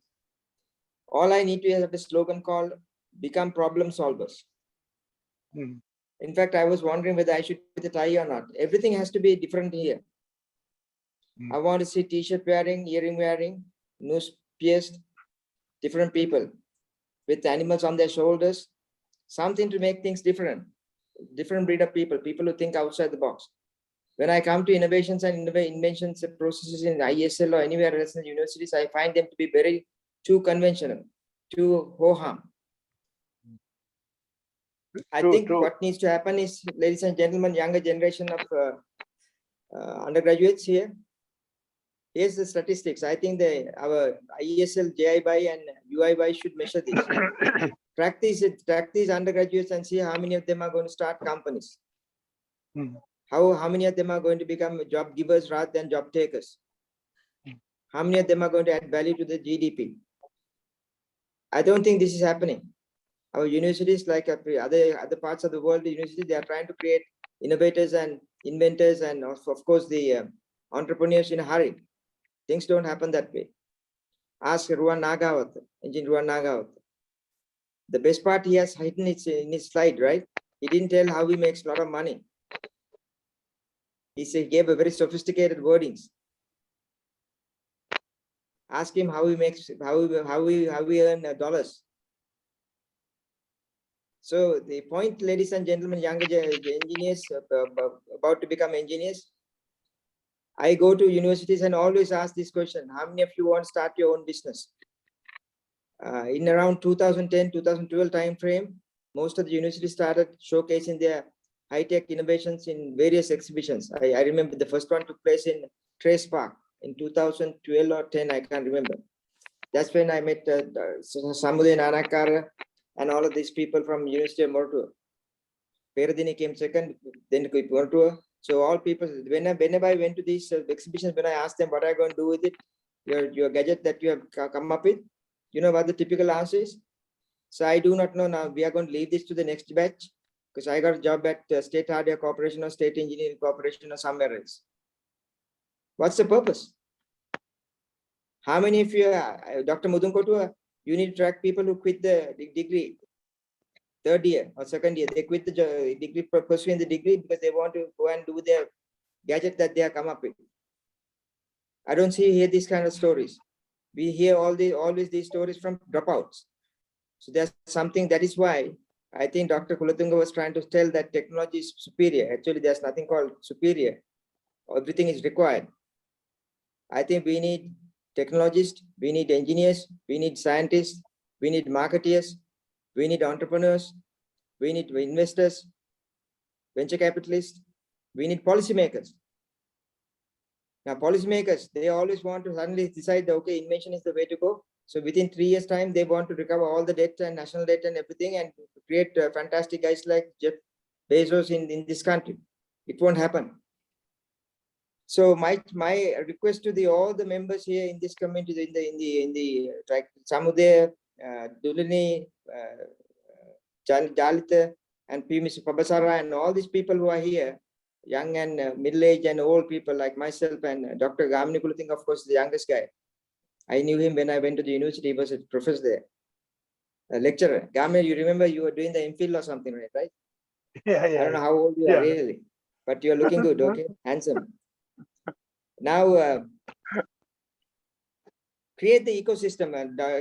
Now, please create an ecosystem. Have venture capitalists coming in, have coffee shops, people coming and discussing. Bring private sector inventors like rich guys from the old rich guys or young rich guys from private sector. Have them around the places. Create a system at Iesl. Take that members lounge or something. That is just nothing is happening. Take that and create a place where the people can meet and chat. I told you that I was looking for investments. I never found one yet since for the last 10 years. So Iesl and places like that should be, Motu University should be places where you walk in, investors can walk in and suddenly see something and say, I will invest X number of millions into the project. Then you will find the inventions happening. But today, that's not happening. Everybody is talking about very theoretical way of looking at things. People, you want to do innovations, inventions, you have to go to Syntech or someplace like that, or some other place, or you have to go abroad. I think the university students and all the lecturers should go out to the field, to the farmers, to the rural villages, park yourself in front of supermarkets or wherever there are people and just keep looking at it. That Japanese technique of keeping, what is that, in the circle. You draw a circle, you put a dot and you stay there for whole day watching. There's plenty to do. One of the old household lady yesterday spoke to me and said, where are the innovations in this country? Where are the keki? Where are the something dig out soil from the earth other than the udalla gallin net pikasa නැත්නම් වෙන කොහෙද තියෙන්නේ? මොකක්වත් කරලා නැහැනේ. ඔක්කොම පිටරටින් ගේනෙම තියෙන්නේ. ඒ කියන්නේ ප්‍රොඩක්ෂන් එක මෙහෙ කරන්න කියලා නෙවෙයි කියන්නේ. We don't think. Look at our Managula, Mamatis and everything, still the same old ones, right? Go to the garage, how people are doing things. Go to your canteens and see how people are doing things. And by the way, another thing is that everybody's creating products. These inventions and Iesl, what do you call that, hackathon or whatever, they are all about products. What about processes? Ton of money can be saved and ton of money can be made by being innovative about processes. So there's become problem solvers, ladies and gentlemen. I'm addressing the younger undergraduates. Become problem solvers. Be curious and just try to solve problems. They need not be very fantastic, but you can bring the technology as you develop the solution. You can bring the technology to bear upon it if necessary. So that's what I like to convey the message is. Now then, you know how much this is packaging. Engineer Chairman now then told me that if you can speak for 1 minute, it will be all right. What can I say? Do in 1 minute. Have roundtable discussions. Combine things. Have dramas, artistic things happening around this innovation cycle. This innovation process must have dramas, artistic innovations, artistic activities, storytelling. Inspiring people like Dr. Kulutunga must be brought in. And I don't know what Samuday is doing in New Zealand. You're still in New Zealand someday, right? I see you are in a nice looking, fancy looking place. I must be your blab. IKEA must have given all the furniture. I do not know. But hope you will come back and do something here. Yeah, definitely. Sir. Anybody who has ideas, they never come back. Those who without the ideas come back. Huh? So please come back now. Someday you will come back with some ideas. I know that. Yes, sir. So create some, yes, create some vibration. When I go with somebody to do some activities, he always create vibration. Ask him what it is. He teaches, but he teaches with a lot of vibes. create a lot of energy, a lot of enthusiasm. It must be, there should be music around the place, then robotics, then storytelling. Bring all the elements of the brain into the picture, and things will happen. That's what we need to create, ladies and gentlemen. Not ho-hum, mainstream. You tell me what's your diagram is. What are you doing? You know, what is the analysis? Have you done this? Have you done that algorithm? That's okay. But I have never seen such innovative innovation atmosphere in the except in this country. You go to Silicon Valley and places like that's not the way they do it. They have all kinds of different things happening. All kinds of different things. You need that. Okay. So please, next year I would like to see the engineer now the right time to come to the screen. Think about making this a gigantic affair where people will come by bus, by train, by foot. And you have done a fantastic job by marketing this very much. I know that's a big deal that you did. That's why I gave you the best innovator, inventor of the, or the innovator of the year award myself, because you are the best guy to do that. But next year, make it a very attractive place, right? Like the Burning Man in Nevada. Something symbolic, something innovative. Bring all kinds of innovators and inventors into the picture. And that's what you should do. Get out of this mainstream approach of talking only about technology. Life is not about that. You know that, right? So therefore, I wish you all the best, all the contestants and winners. Next time when I come to this one, I would like to invest some money on myself, right? Like, yes, sure, I will do that. I have been looking for it. I haven't done nothing. That lunch paper thing is what I'm interested, because scale of operation will be huge. Wonder what that is. I will find that out. So with that remark, make Iesl Uiy happen in places the country talks about, right? Take it to the people, not here. Right. Thank you very much, ladies and gentlemen. Wish you all the best. Be safe. Arjuna. Yes. Can I just say one little thing from what you said? Yes, sir. I see a lot of potential in what you said at Sri Jawadanapura. I think so. Looking at people's problems, I think there are lots of potential, and I must take my hats off for Dr. Mudun Kutua for that. Yeah, but because start with Dr. Mudun Kutua is a good singer. I know that. You know that. I know her as for so many different things rather than this innovation stuff. By the way, talk about Sri Jawadanapura. I see a lot of potential there. I don't know about Jawadanapura. I don't know about other universities. I am in touch with them. I see a lot of potential in the lines what you said. So, right. Okay. Exactly.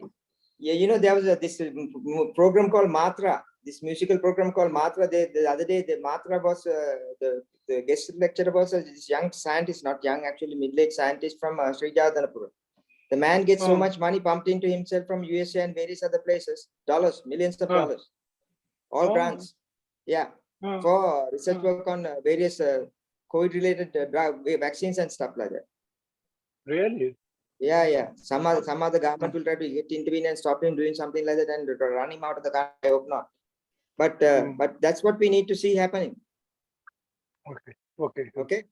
Thank you. I mean, nice to see you. Looking good. Is that your apartment? Looking good. Is that your apartment? No, my bedroom. Right. All right, guys. Good night. Nice seeing all of you. Good night. Good night. Thank you. Bye. Thank you, Dr. Gamini Kulathunga. Thank you, Engineer Arjuna Manamperi. We are honored with your valuable presence in this evening, sir. Thank you for spending your precious time with us. And we wish you the strength and good health to continue your mission and vision for the future. Thank you. Bye. Good night.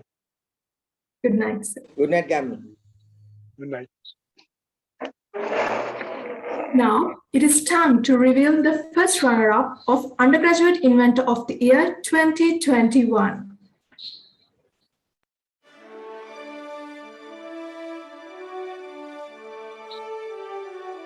And the winner is Sort, a plastic sorting and shredding machine from University of Peradeniya.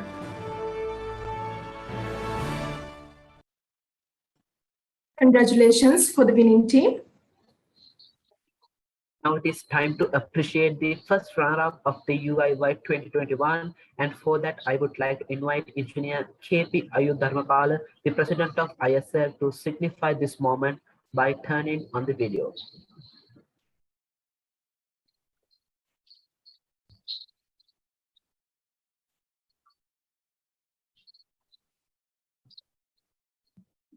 Yeah.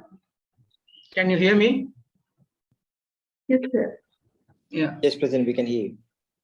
Yeah. Now I think it is already from 4:30 now, nearly more than 3.5 hours. All are, I think, tired after doing hard work on this UIY competition. So Engineer Navodana Kankanamage, with the leadership of Engineer Kankanamage, Navodana, you have done a great job. I have to appreciate that one.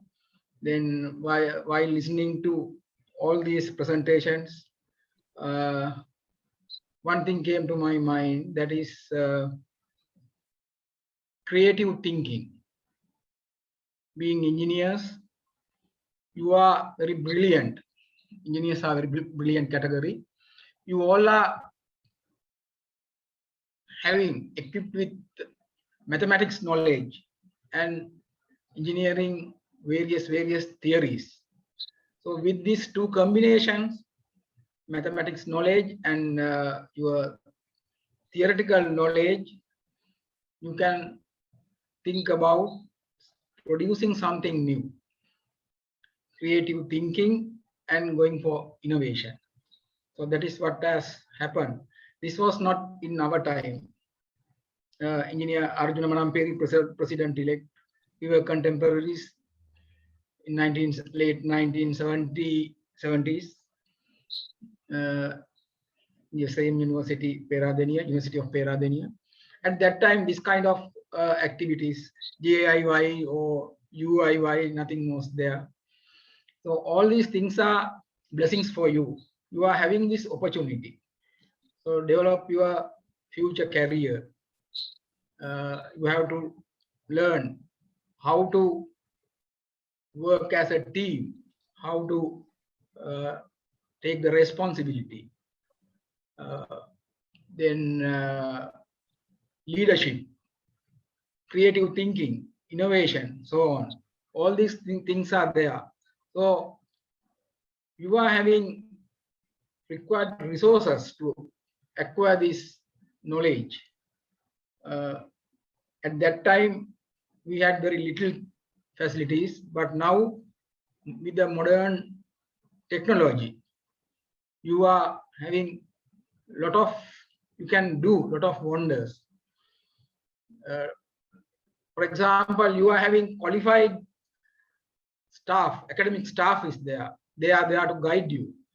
Then laboratories are there with sophisticated equipment. Libraries are there for your reference. All these things are there. So with the usage of all these things available at your alma mater, university of wherever the university you are learning, you can make use of these things, and you can do something. Ultimately, you all are doing all these things for our motherland, Sri Lanka. So what I want to give a message is, think creatively, think and do something, find out something new, and you should be a practical or pragmatic engineers from your institution. They will deliver to the country some kind of pragmatic engineers to bring this country to a greater height. Thank you very much. Thank you very much, sir. Now, we are heading towards the most awaited and cherished moment of today's event, crowning the Undergraduate Inventor of the Year 2021.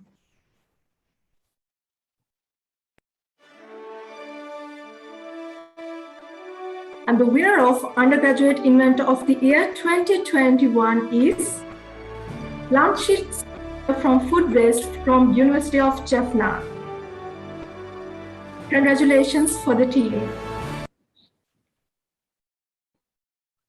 Now it is time to appreciate the winner of the UIY 2021, and for that again I would like to invite Engineer KP Ayudharmapala to signify this moment by turning on the video.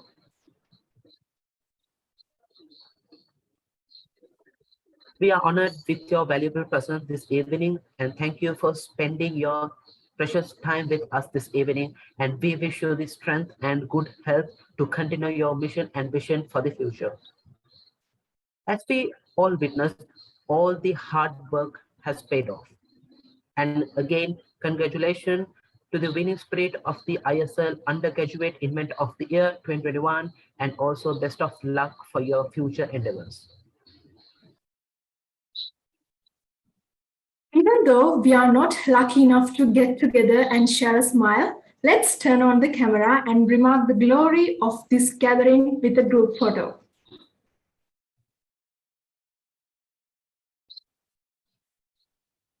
I have a question to Pimi. Yes, sir. Now, why is that none of these winners' product is not shown? Why only the photographs are there? I think we can show their product as well now. I think that's what the product should be the first one to be shown and then the people behind it, right? Anyway, I thought that's pretty odd. Yeah, sure, sir. We will work on that. Right, okay, never mind.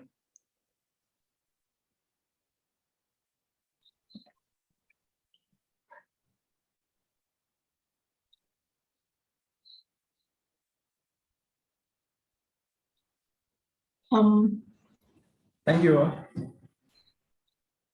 I think the photo has taken now. Photo gallery, right?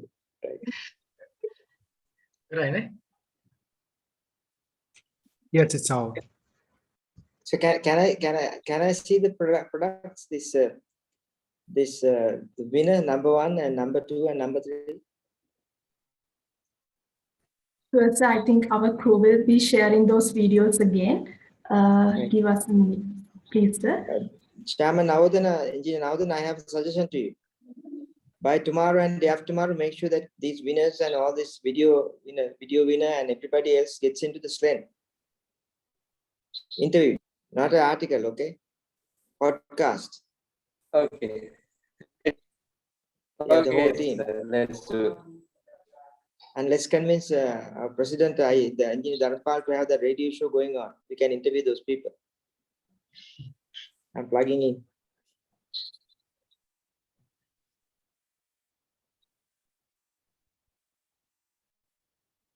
That's okay. Are you trying to get the video, sir? What are you waiting for? Yes, our crew is trying to. Yeah, the That's videos okay. are I a little mean, bit longer. So So thank you very much. Thank you very much, sir. Okay. So, Chairman, then can I leave now, or are we going to watch this thing coming up? Yes, by the way. Can I leave now? Yes, sure. Okay. Okay. Navodana, thank you very much. All right. Good night, President. Good night. Good night, President. Okay. Thank you very much. Thank you, sir. President, Thank you, Chairman. Good night, sir. Arjuna, sir, thank you. Good night, all. Good night, sir. Good night, sir.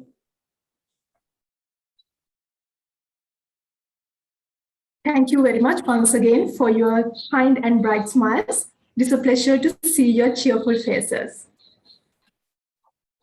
To conclude this significant occasion, now I would like to invite another figure significant figure who stood by us throughout this journey while being a pillar of strength and a source of energy and encouragement to us to deliver the vote of thanks. She graduated from the Department of Mechanical Engineering, University of Motua, and completed PhD at University of Tokyo, Japan on Ocean Technology Policy and Environment. She is a chartered engineer in mechanical engineering and currently the head of the Department of Interdisciplinary Studies, Faculty of Engineering, University of Sri Jayawardhanapura. She was the secretary of the Young Member Section of Iesl for the year 2019-20.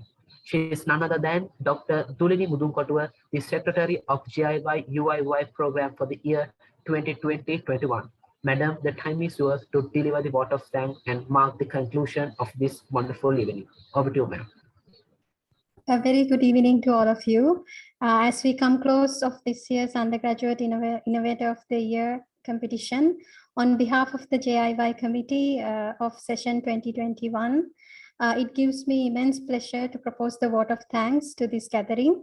And a very special thank goes to the dignitaries who graced this occasion, President of IESL, Engineer KPIU Dharmakala, and President-elect IESL, Engineer Arjun Manamperi.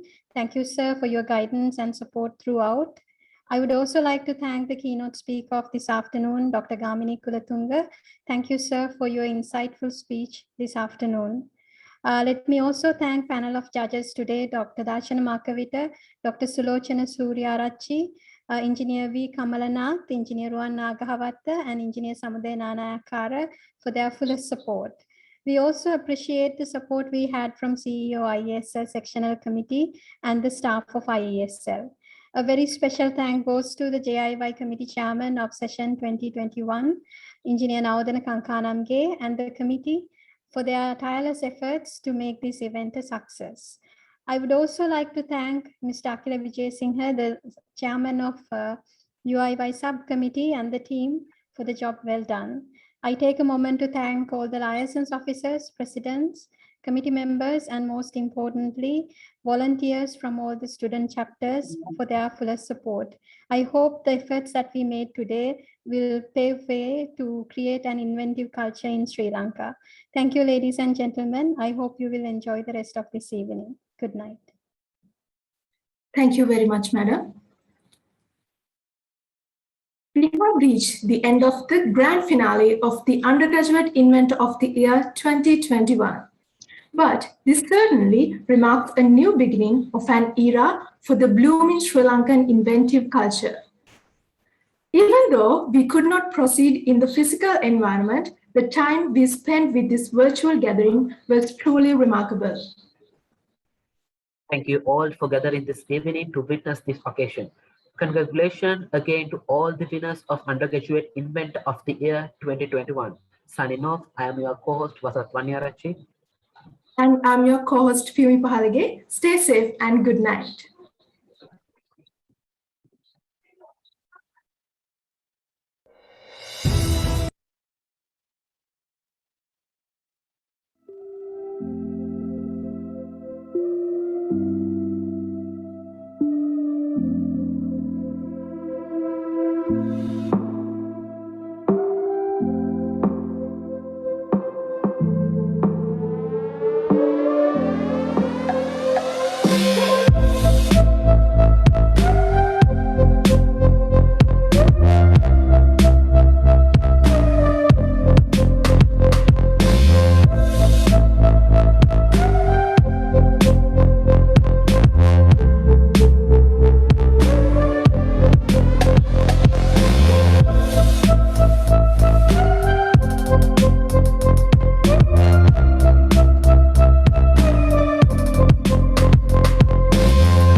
The Institution of Engineers, Sri Lanka is the successor to the Engineering Association of Ceylon, which was founded in 1906.